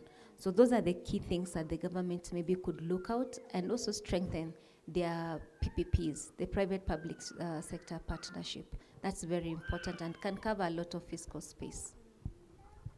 Thank you so much, Sue. The government, Mr. Richard. So the government has now signed off on this framework, but signing and implementing are different things. Richard, the question for you is practical. What concrete steps is the ministry taking to embed this into national and county systems, and how will accountability work? Thank you very much. I think as government, we have been working with the stakeholders, our partners, right from the national level. And now we want to move to the grassroots level so that we can engage even the county government and the private sector so that we implement this CBID. For resources, I can say we have resources, but they are limited. When it comes to human resource, I can say that we have enough human resources to implement the CBID. We have our officers based all over the sub-counties in Kenya. We have our officers based in counties and even regions. We will be training them. We also have other line ministries. We have the CHPs, we have CPVs, we have identified disability champions in selected counties, which will assist us to kind of implement the CBID. We shall be training even our officers, even OPDs at the ground, so that we ensure that the program takes off. In terms of budget, budget line, usually a budget is a challenge sometimes, but the spirit of CBID is collaboration, multi-sectoral approach to implementation of the CBID. So we shall be collaborating with our partners from the national level, as I've said, up to the county levels. Line ministries, Ministry of Health, Ministry of Education, the NGAOs, and other line ministries. We are planning to start piloting this in a few selected counties, and we shall be training them, the few counties, before we can roll out to the other counties in Kenya. So the government is committed to provide finances. In fact, last year, during the Global Disability Summit, the government committed to increase funding to disability inclusion. The government also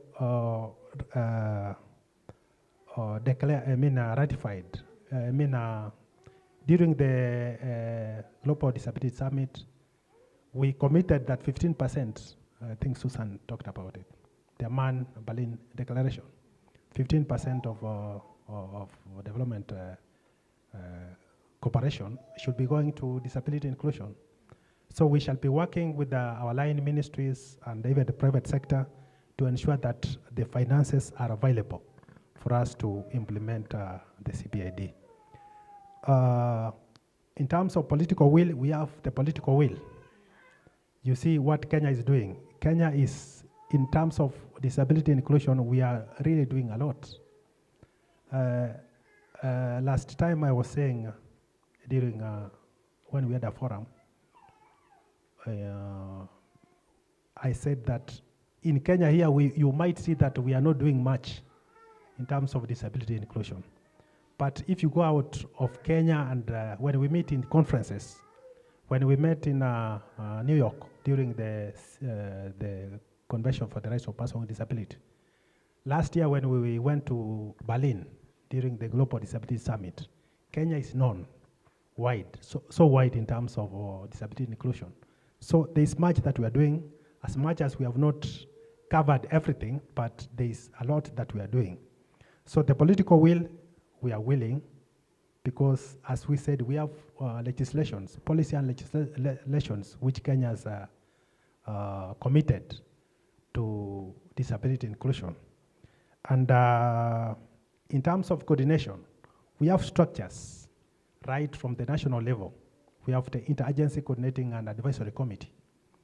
That Interagency Coordinating Advisory Committee, we are planning even to devolve it to counties so that there is coordination at the county level. We are planning to engage even the counties. We are in discussion with counties so that they can also come up with policies and legislation for disabilities. A few countries have come up with the act and the policies, Disability Act and policies at the county level. So those counties are the ones we shall be starting with. Counties like Kajiado and Kisumu and many other counties that are willing to start implementing this CBID. So I can say that we are ready. As a government, we are ready, and we shall be working with our partners, development partners, the private sector, the community, the OPDs, and all our stakeholders to ensure that we roll out this community inclusive, the CBID. Thank you very much. Thank you so much, Mr. Richard. So I want to open the floor to questions, 1 or 2 questions from participants. If there are any questions. Yes. Sophie, there's a question over there, please. Please just say what your name is and which organization, and then who you're directing the question to.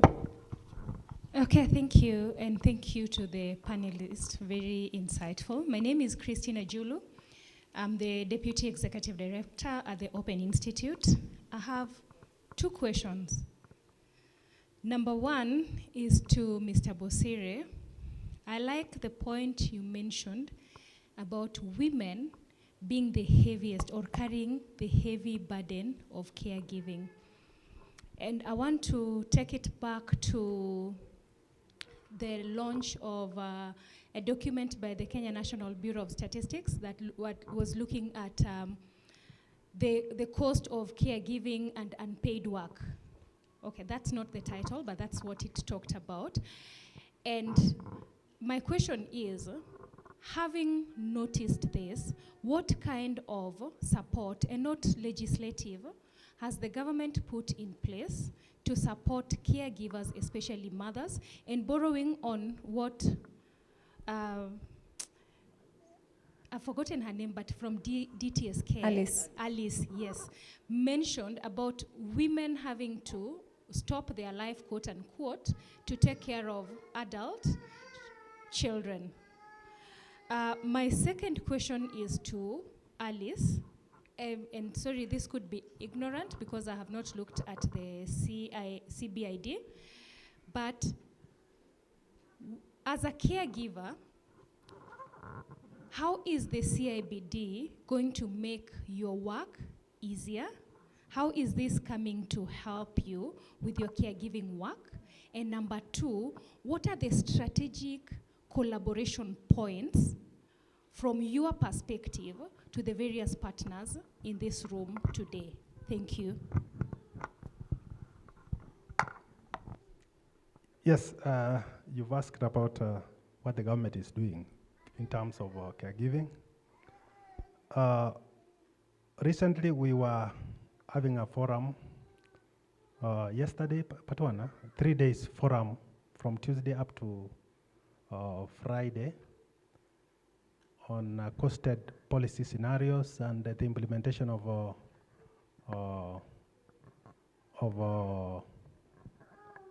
the costed policy scenarios. And the government is really trying to, is doing a lot in terms of support for caregivers, as you asked. We are working with the other ministries, like the Minister of Gender. They are training the caregivers on how to take care of their children. We are also developing respite care in Kenya. In fact, this financial year, we have funded 2 vocational rehabilitation centers so that they can provide spaces for respite care. So we have Kisii VRC and Embu VRC, which we have funded quite substantial amount of money so that they can do renovation to accommodate respite care in those particular institutions. Next financial year, we are planning to fund 3 vocational rehabilitation centers so that they can also cater for respite care. And in terms of caregivers allowance, all of us are aware that the Act, Person with Disability Act 2025, provides for caregiver allowance. So the National Council for Persons with Disability, in collaboration with us as a ministry, we are developing guidelines to start implementing the Person with Disability Act.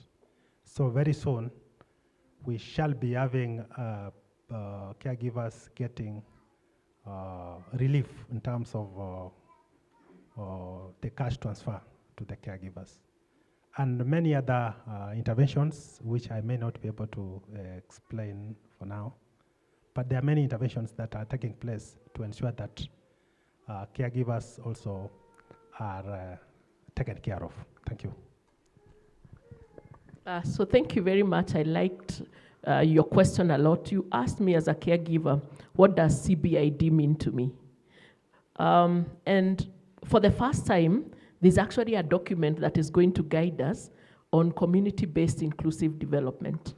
And I like the fact that this document goes beyond the traditional community-based rehabilitation to speak to health matters and health issues of rehabilitation. I know, of course, our children also need to access therapy services and access different kinds of rehabilitation services. But the CBID goes beyond provision of rehabilitation services to touch on inclusive education, to touch on other healthcare matters, to touch on social inclusion, and of course provision of social services at community level. And when I talk about social services, one of them, of course, is respite care, home-based therapy, and I know Section 29 of the Social Protection Act has outlined some certain social services that the government is supposed to provide at a community level. So I like it also brings in the component of inclusive livelihoods and removal of barriers for persons with disabilities and ensuring that persons with disabilities access quality services. So I like the fact that this document speaks to the entire framework, you know, at the community level of how to ensure persons with disabilities are included. So to me, this is a very, very good document. And of course, I look forward, and I know many caregivers look forward to the actual implementation of community-based inclusive development at the lowest level, because access to services has become one of the key challenges that many of us as caregivers face. And so we would want to see, of course, those services provided at the lowest levels of care, you know. If it's health, health-related services, quality, inclusive services that are accessible at the nearest health center. I would want to see probably an occupational therapy, a physiotherapy, you know, at the lowest levels of care, trained personnel, even to handle persons with disabilities, trained personnel, of course, even matters relating to support services, and even training caregivers to know where are these services, how can they access them. You also spoke to the issue around partnerships. What partnerships do we have? Of course, as an organization of persons with disabilities and other organizations of persons with disabilities, our role is we would want to participate, and not just participate, but be meaningfully engaged, you know, even when these services are being set up. So when we talk about the strategic partnerships, ours is now through the CBID framework. It has identified also stakeholders who are involved also in this process, and it doesn't mean that those are the only stakeholders, but then organizations of persons with disabilities at the grassroots level and other actors in the CBID framework are involved in this process. And of course, we look forward to be part of this process. We look forward to caregivers being trained. We also look forward to being able to access those services. Thank you. Okay. I'll take just, okay. Time, being notified that we are running out of time. Please, we will make sure that we leave information to reach out to the panelists in case you have any follow-up questions. And with that, I'd like to close. And I want to ask each of you for one commitment. One thing your organization or institution will do differently as a result of what we have launched today. One sentence each, and I want to start with you, Alice. So Alice, then we go to Ikonya, and then we go to UNICEF from a policy perspective, and then we finish with government as the umbrella. What is this one thing we'll do as DTSK? Of course, I speak on behalf of many, many caregivers. One of them is to ensure that we participate, and not just participate, but to participate meaningfully. So as an organization, we would want to be involved, and we would want to see these services get to the lowest levels, including geographically, you know, even at the grassroots level, geographically. So ours is to be part of the process, to benefit from the process, and to see CBID anchored. Thank you. Stakeholder.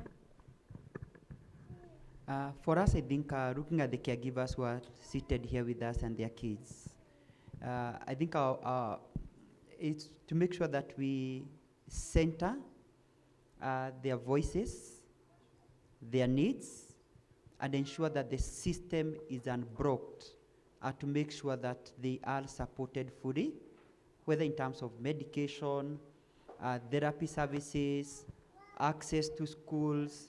The list can go on and on, but I think for us is to make sure that we are centering their voices and needs, and making sure that they feel heard, they feel counted, and they feel included.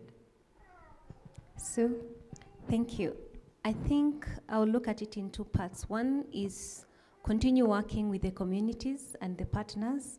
And when you look around in the room, we work with almost everybody here. So that's what we'll continue, and bring in the voices of the caregivers a lot more. We'll continue supporting the government at the national and subnational to ensure budgeting and resource allocation, and the spending as well is part of it. And also building capacities of government to be able to provide quality services to the citizens. Thank you. As government, I think we shall continue collaborating with all the stakeholders, including the OPDs and the community, persons with disability, and all stakeholders in terms of implementation of our CBID. We shall do resource mobilization with our stakeholders. And finally, we want to make CBID a reality. we want to ensure that persons with disabilities are included, they have equal opportunities, and they are empowered in the communities. Thank you very much. Thank you very much. And so now I have 4 commitments from this panel and from the organizations and institutions representing this panel in front of everybody. And we will hold you accountable for that, trust me. So thank you so much to our panelists, and thank you for everybody to listening in. And if you have any follow-up questions, please reach out to me. I'll make sure that the panelists get them. Thank you. Thank you very much, Winnie. A round of applause for Winnie and the panelists. DJ, weke ngoma kidogo wakitoka. Asante sana. Mama napoyo, mareva, dangwe, hana, aoko Pascalia. Thank you, DJ. Just a minute, DJ. Thank you. We are getting to another session that is the reason why we are actually here. Apart from the launch, just to understand what is CBID. And before I do that, DJ, just put some good music as we just rearrange the stage again shortly. Thank you. I equally want to invite our guests who just joined us. A majority of them are caregivers. Tunakaribisha sana. Mujisi mko sawa. Pascalia, hana bene.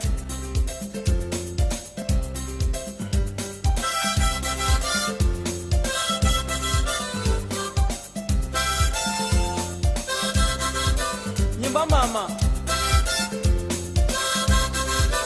malaika wa holera.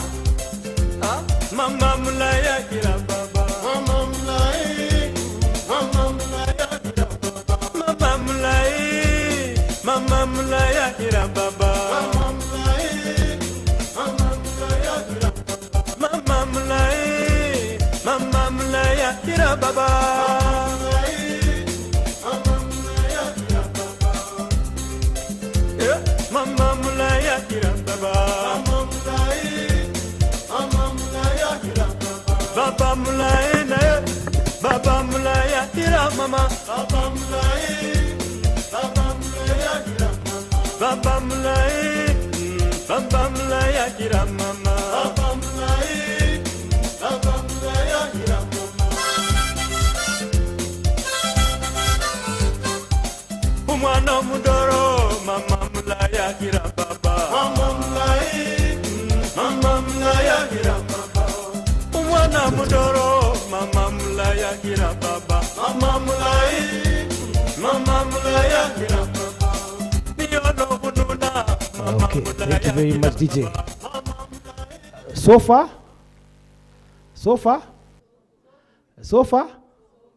Now, so far, tell your neighbor that. So far? What is the answer, surely? Who's asking, who's answering? So far? Now ask your neighbor and let's get the response. Can you get another answer apart from so good? So far? So cold. Allow me to invite Rose Bukani and Tina Mungatana. Take us through the next session, and then I'll tell you what next after this session. Thank you. Thank you, George.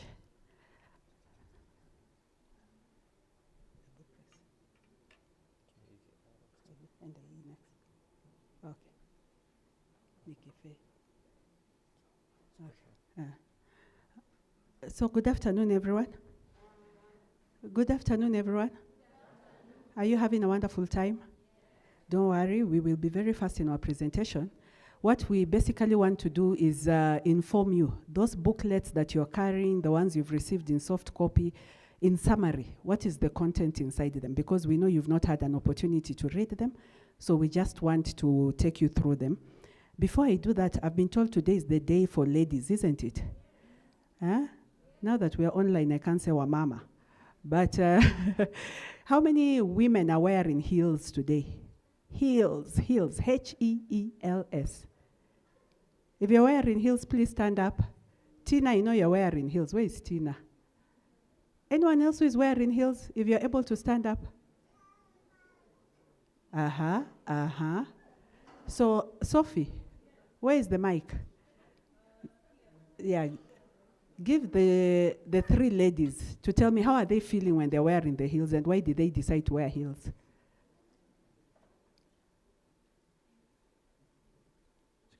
Check, 1, 2. Check. Let's start with Valentine. Why are you wearing heels and how are you feeling? Heels give me confidence.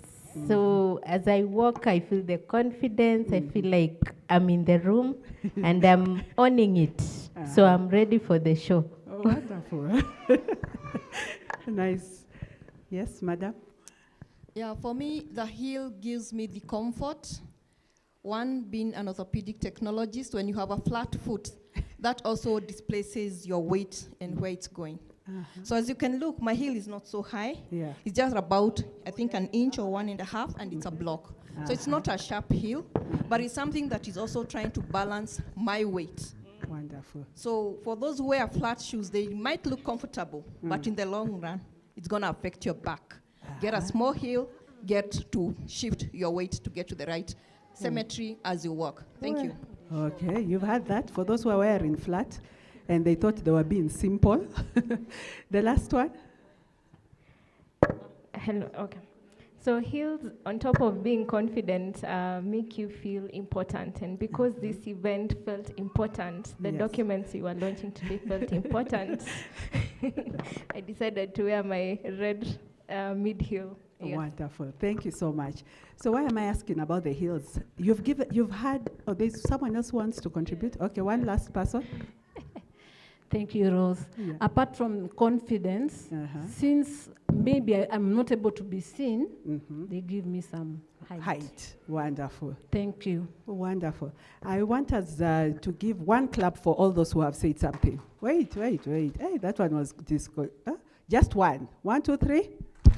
Wonderful. So the reason I'm talking about heels is I want us to remember heels as the acronym for the components for CBID, isn't it? H standing for health, E standing for education, another E, empowerment, L, livelihood, and S, social. Will we forget that? And has anyone said anything negative about the heels? We've even been told how important it is for our own posture, isn't it? So when we're talking about CBID, let's look at it in terms of uplifting.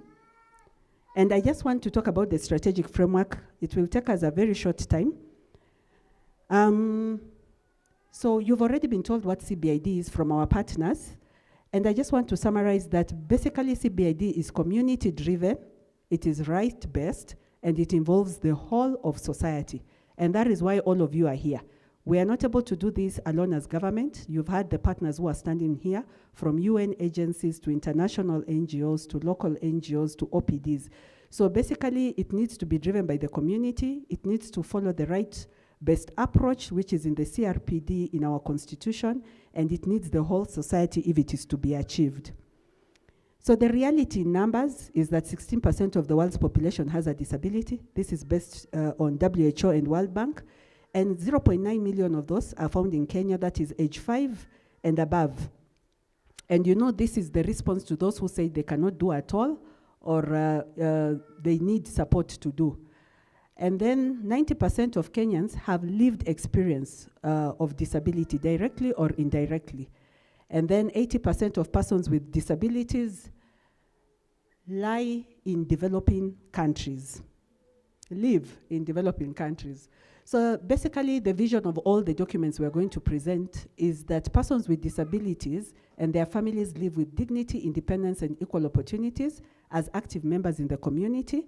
And our mission is to promote an inclusive society where persons with disabilities meaningfully participate in all aspects of life and access opportunities on equal basis with others. So there are very many laws that have been put in place, and Mr. Bosire already touched on them. In summary, we know that we have the Constitution of Kenya, the CRPD, the SDGs, the African Protocol, our Vision 2030. We also have the Blueprint of Kenya. We have the Act, Persons with Disability, and also the policy, and many other legislatives that are found within the document. So if you go to chapter 2 of the strategic framework, you'll find the implementation and roles. Basically, we are allocating roles, as I said, whole of society approach. So we have allocated roles. What will the ministry do? What will the council do? That is the National Council for Persons with Disability. What about county and national governments, the OPDs, the private sector? Everyone has a role to play in CBID. Then when you go to chapter 3, okay. When you go to chapter 3, we are now talking about the strategies, how we plan to implement this. For those who are able to open the books, you can quickly go there. You will find that one of the strategies is accessible health services, inclusive education and training, livelihoods and social protection, social inclusion and empowerment. So those are our strategies, what we plan to do. So I will not go through each and every of these. Anyone who wants this presentation, it's possible for me to share with you. I think I won't read the strategies, but I'll read the strategic objective under accessible health services. So we want to promote inclusive, comprehensive health, including rehabilitation, assistive technology, and reproductive health, while strengthening preventive and promotive care. So that is one of the strategies we want to do under accessible health services. The strategic objective. When we go to inclusive education and training, we have one major strategic objective: to ensure equitable access to inclusive education from early childhood through higher and non-formal learning, so every learner realizes their full potential. Then we can move ahead to livelihoods and social protection. We also have one key strategic objective: to enhance economic independence, security, and inclusion through skills, employment, inclusive finance, and comprehensive social protection. Then when we go to social inclusion, also we want to ensure full inclusion in family and community life, which is very important, including personal assistance, relationship, culture, sports, and equal access to justice. Then lastly, we have empowerment. So under empowerment, we want to ensure that we empower persons with disability through advocacy, community mobilization, political participation, and strong community groups and OPDs. So how do we've had the panelists were talking about resourcing, that there is need for money. So we know that we can do that through government allocation. We can do that through support of development partners. And Susan talked a lot about innovative financing. So that is a third pillar in which we can resource to implement the CBID strategy. Then accountability. We need to be accountable for everything that we have put within the strategy. And that's the only way we can do that. In our strategy, you'll find we have clear indicators. We have ensured we have put the aspect of inclusive data systems and also periodic review. So we simply just want to make sure we have a society where no one is left behind.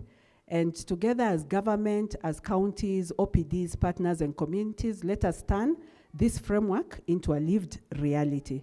So with that said, that is basically what is within the framework. I want to invite my colleague, Tina, who is now going to tell us why did we feel that we need to develop the training manual. So thank you very much.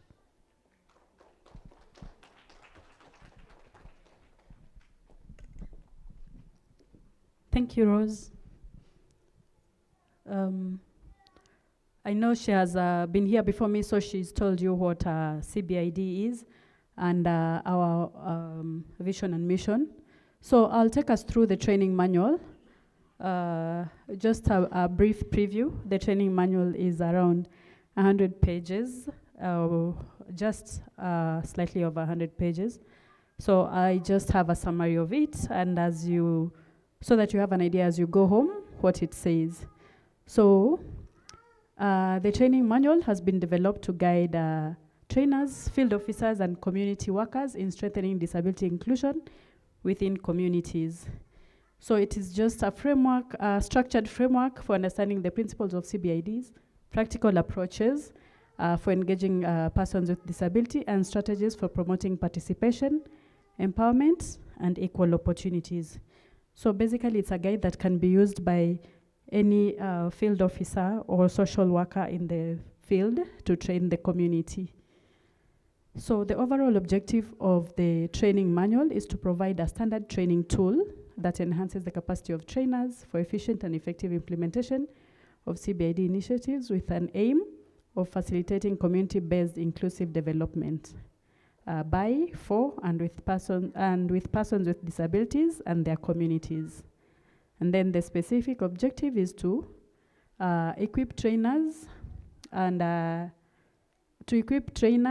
trainees with basic skills to plan and manage training sessions, to create awareness around disability programs in the community, to equip the CBID volunteers with knowledge on CBID, to provide illustrations on various components of CBID, and to provide relevant content to the users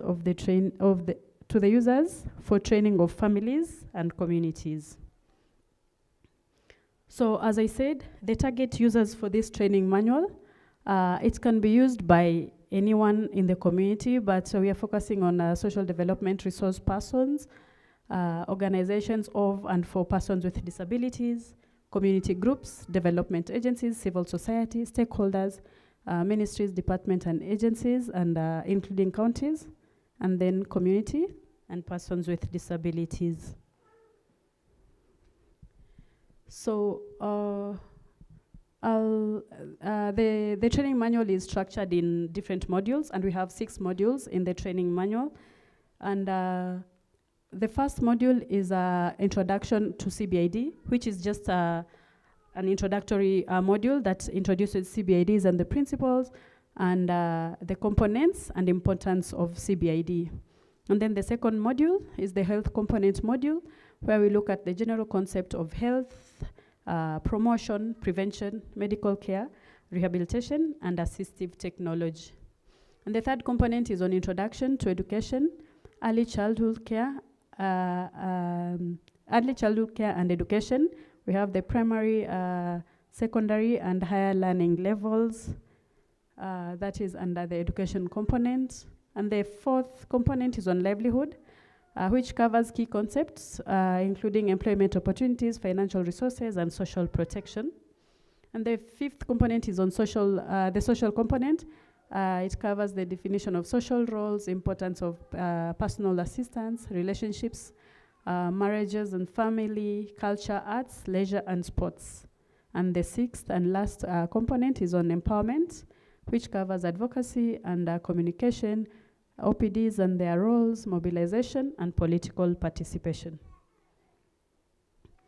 So when we go a bit deeper into the module, as I said, the first module is on introduction to CBID. So the main topics covered is introduction to CBID and the legal framework that covers the CBID processes. And then on module 2, it's the health component, which is talking about health, promotion, prevention, medical care, rehabilitation, and assistive technologies. And it covers topics like the definition of health, health promotion, prevention, medical care, rehabilitation, and assistive technologies. And the third component is on education, and it covers introduction to education, early childhood care and education, primary education, higher education, secondary and higher learning, non-formal learning, and lifelong learning. On the next component of module 4 is on livelihood, and we look at the livelihood component by focusing on introduction to livelihood, skills development, wage employment, self-employment, financial services and literacy, and social protection. And on the social components, we define the social roles. We look at the personal assistance. We look at relationship, marriage, and family. We look at culture and arts, recreation, leisure, and sports, and justice. On the empowerment component, we look at the concept, we look at advocacy and communication, we look at OPDs, we look at community mobilization, community groups, and political participation. So the training manual is basically to guide the community or the stakeholders or the social workers in the community on how to implement the CBID, on how to create awareness of what the CBID is and what each component of the CBID encompasses, and give brief definition of those and practical examples and then have activities for the community or the trainers who are being trained on CBID that they can relate in the community that they are serving. And that is what the training manual is in brief. And I would like to welcome my colleague, Sophie. Sophia will take us through the awareness booklets, and that will be a snippet of what the books are about. Thank you.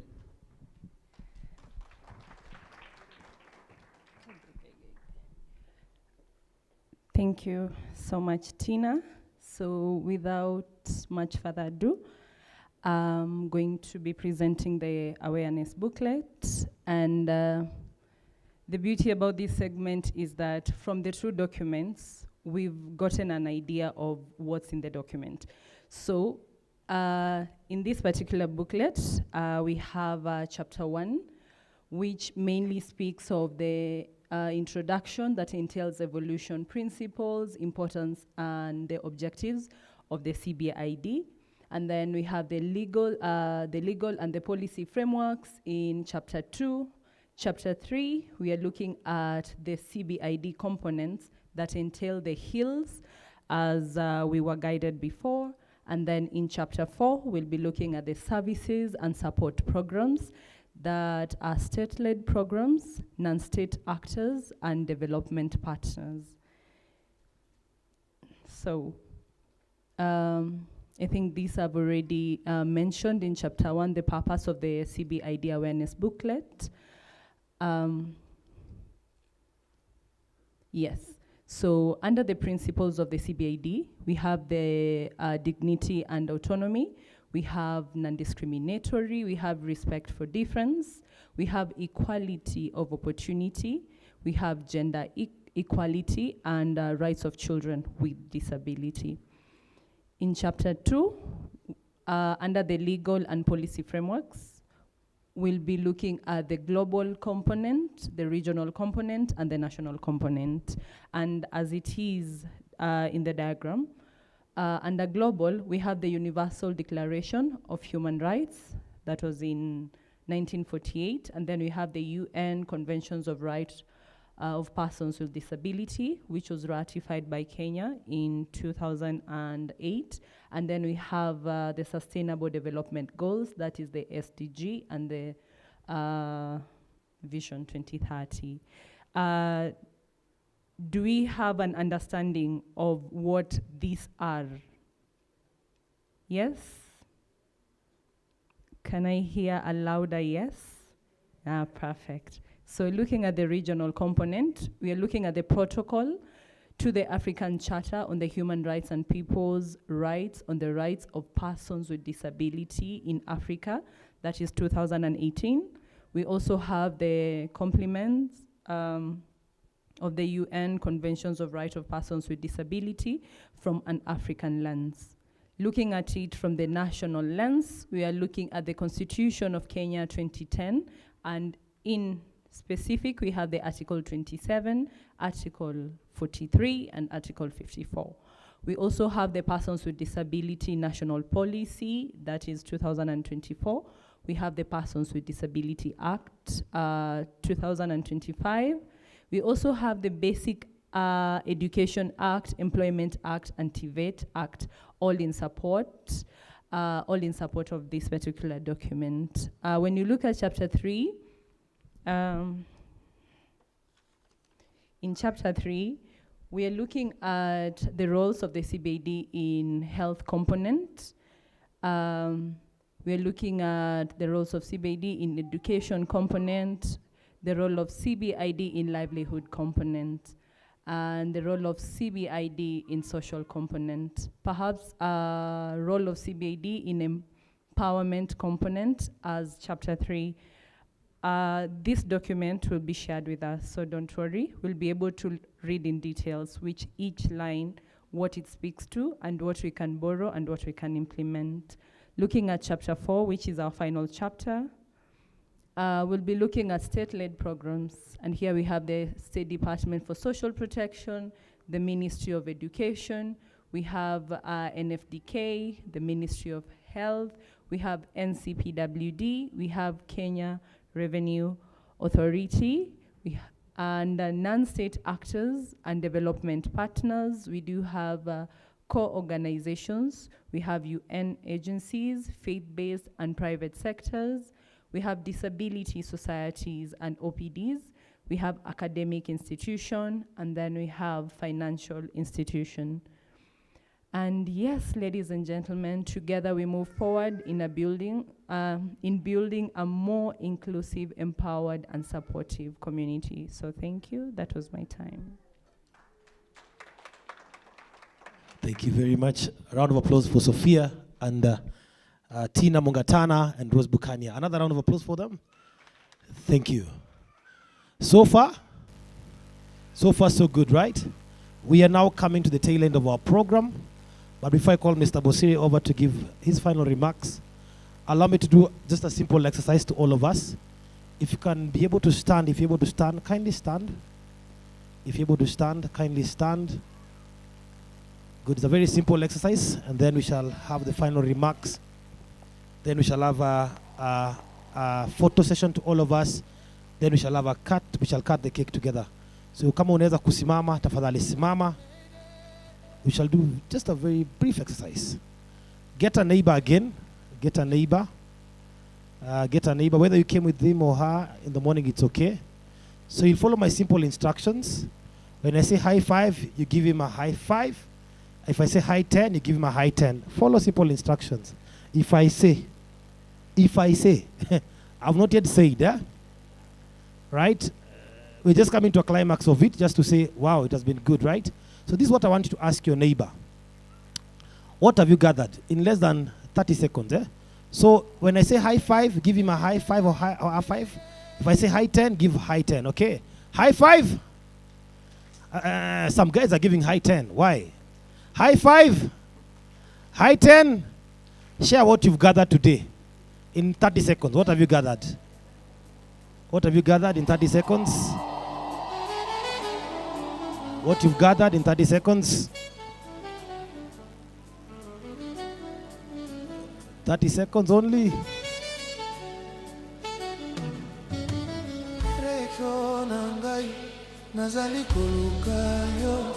Lovely. Thank you. Good. That's enough. That's enough. Wengine hata wasemi walipata nini. Now get another neighbor. Get another neighbor that has not been there with you. Get another neighbor. Just get another neighbor. Get a stranger. Get another neighbor, please. Get another neighbor. Let's make it fast. Let's make it fast. Another neighbor, another strange neighbor. Thank you. High five to the other neighbor. No, that's a strange neighbor, right? Yeah? High five. High 10. Now share 30 seconds what you've gathered again with that other neighbor. 30 seconds only.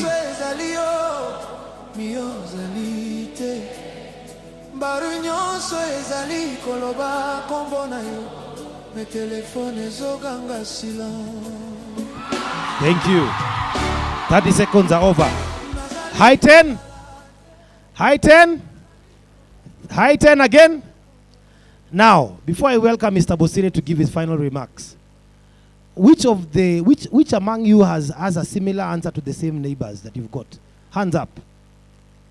Oh, same answer to the two neighbors, but you're sharing a neighbor. Who else? Only Linda. Oh, even you. Did you change the seats? You know, men don't move so much.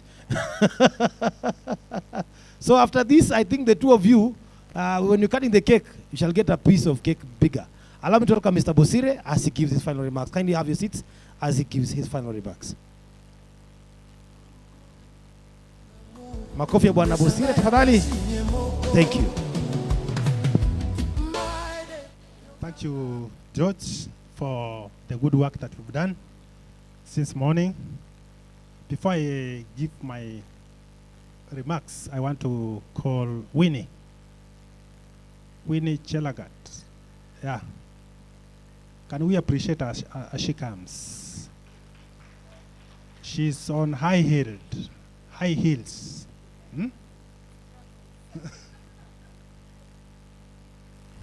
Thank you very much. I already removed my high heels, but I was told Kazi Jaisha, so here I am. I just wanted to make one announcement as a follow-up to this event. We have a webinar that's going to have another set of panels, probably the same, just to really chambua the 3 documents. The webinar is going to be on 2nd of July, on a Thursday, 10 o'clock, tentative, but please watch out for those details, and we invite all of you. It's part of the first step of Kusema na Kutenda. Thank you.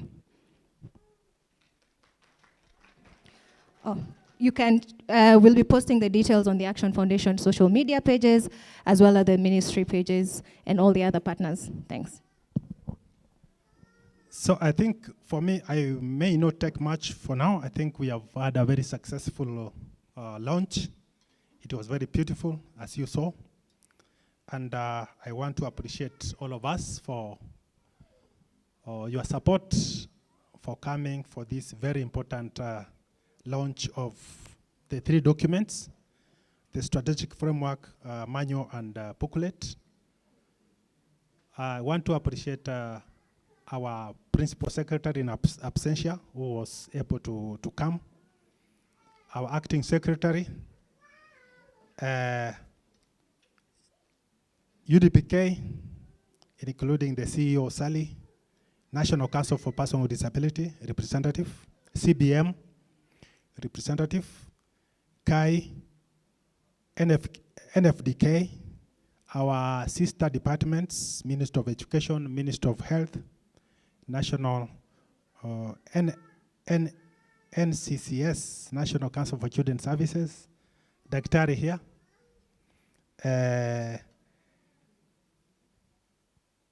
TAF. Can we appreciate for TAF because they made this to be possible? Can we also appreciate UNICEF for the good work that they have been doing?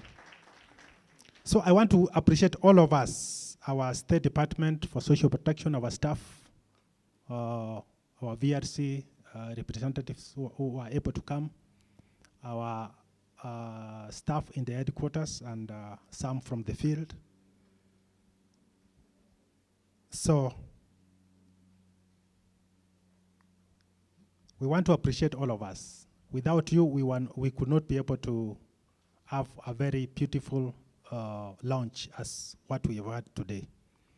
So we are calling upon the counties, our partners, our OPDs, to align themselves with the documents that we have launched today. They have been launched, they are ready now for use. So they can, the OPDs, our partners, our officers, you are ready now to use these particular documents that we have been able to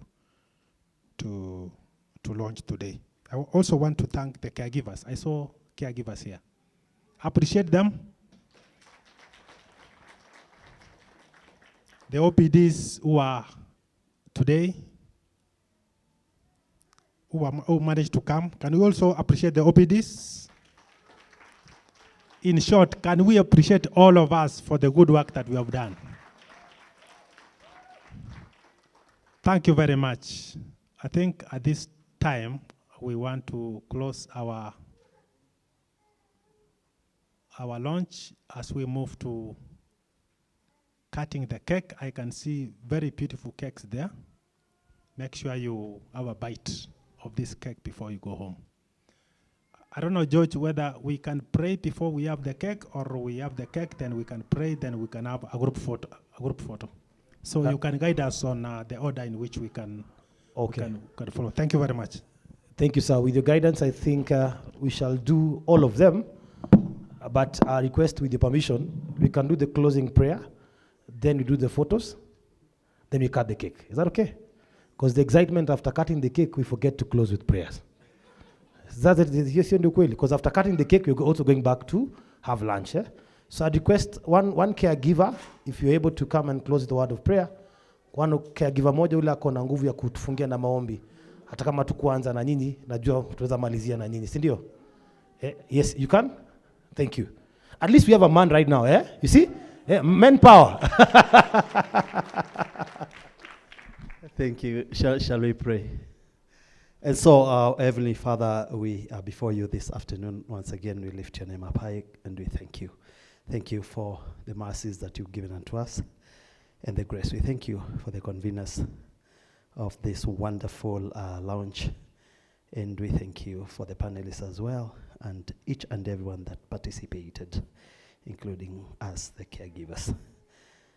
We want to also ask you to be with us in the next session as we proceed to cutting the cake and the lunch, and thereafter on our journey back home. We pray the Father that you will guide us. Above all, the CBID launch that has happened, we pray that it will bear fruits to the glory and honor of your name. We bless your name and we give thanks in Christ Jesus, we pray. Amen. Thank you so much. I'm also being instructed that now that our ladies have taken the center stage, the cutting of the cake shall be will be for men. Ladies, do you agree on that? You agree on that, yeah? The men should do now the cutting of the cake. Absolutely, yeah? I wish to call upon Mr. Richard Bosire, Madam Maria, Ministry of Health, Madam Barimbet. Just come in front a little bit. Then we shall join. In fact, Mr. Kakonya, you can still join them here. Want to take a photo together. Do not be worried, it's a photo. Yes, no, yeah, it's fine. I have Sophie. Sophie will help me out to set the banner. Just a minute. Nataka mkue tu hapa chini kwanza. Msiwe na wasiwasi chini tu hapa kwanza. Yeah, hizi picha ni za muhimu. Who else is missing in the picture? Photo? First photo? Who else is missing? I don't want to leave anybody. Can we have one caregiver? Good, thank you. Board member? Good. We'll ensure they are all smiling and we are smiling, yeah? Yes, as they set the stage behind for us. Thank you very much, Sophie. And good. Anyone we are missing out? A VRC manager? Jambi Kuja. Yeah. National Council. National Council representative? Susan is here. Ooh, thank you. Alice from? Yeah? Alice, karibu sana. Good. So now, we are going to take a photo together. Sindio? This is the first photo we are taking together. But we shall do it in a very unique style, eh? Wenye wako mbele mmejituma, sindio? Hatujawatuma. Na mwezi toka hapo. So DJ will put for us a good music as we all plan to join them to come to the center stage. Now, I request all of us who are able to stand to kindly stand.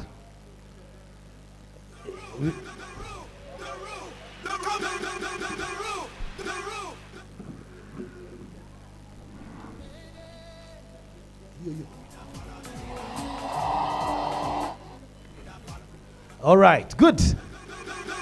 Now, because DJ, wait a minute. If you can stand, kindly stand. It is our day, Sindio. We shall follow what our bosses will be doing, eh? So we shall start with Alice as we go that way until you get to Daktari. You give us a good style. Give yourself some space, just some small space. Daktari, come. Yeah, it's okay. It's okay. Yeah, it's a photo. We are taking a video and a photo at the same time. Oh, DJ, give us that music as I've told you. So we shall do what they do. Are we together? DJ, if you're able to stand, kindly stand. If you have two good legs and you're able to just stand, and let's do this thing together. Less than 5 minutes and we are done, right? DJ, put the music. We shall start from her to the last. And we dance the way they are dancing. Are we together? DJ, we are following you now. Hey. Let's follow her.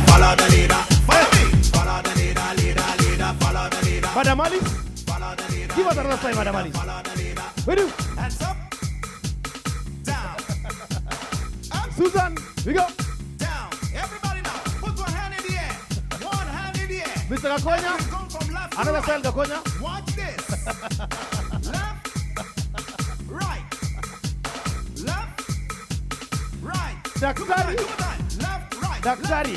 Daktari is here. Daktari. Right, left, right, left, right, left, right, left. Follow. Follow the Daktari is this way. Daktari is this way. Board member. Board member is there. Madam Anne Marimbe. Hey. Jump for the right.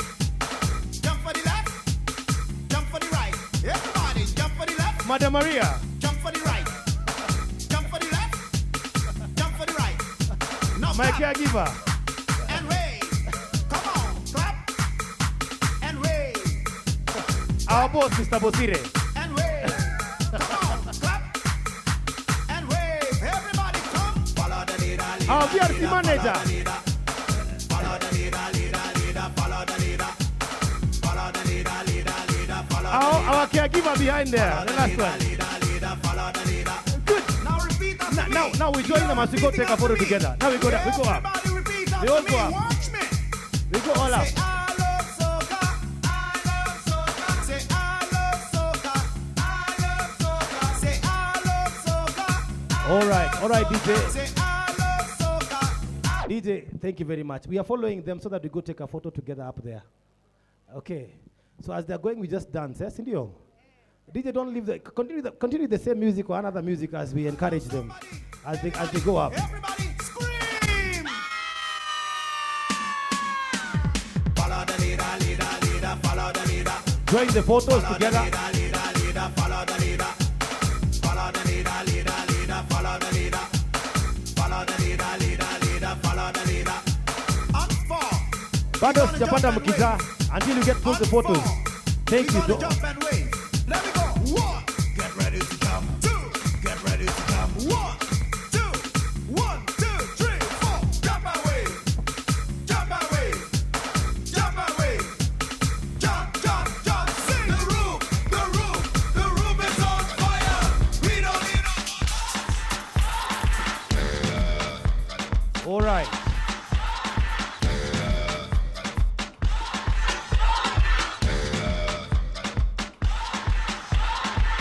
You're a good soldier, choosing your battle. Pick yourself up and dust yourself off and back in the saddle.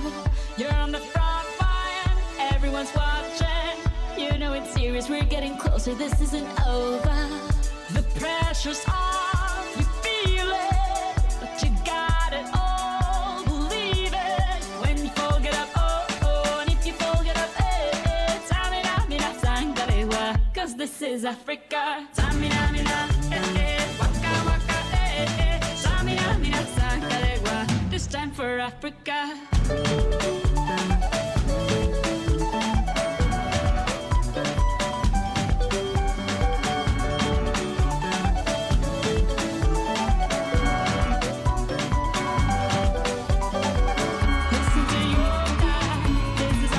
Oh yes.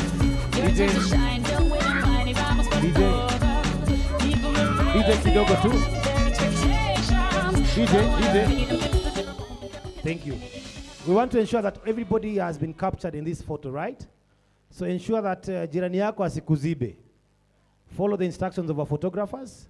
We have Sally and we have my gentleman here. Please make sure muonekana. Yes. After here, we shall be going straight to lunch. So don't wait for me to tell you go for lunch. We shall just dance briefly. Wait for Nita to join us also, Mr. Naikuri.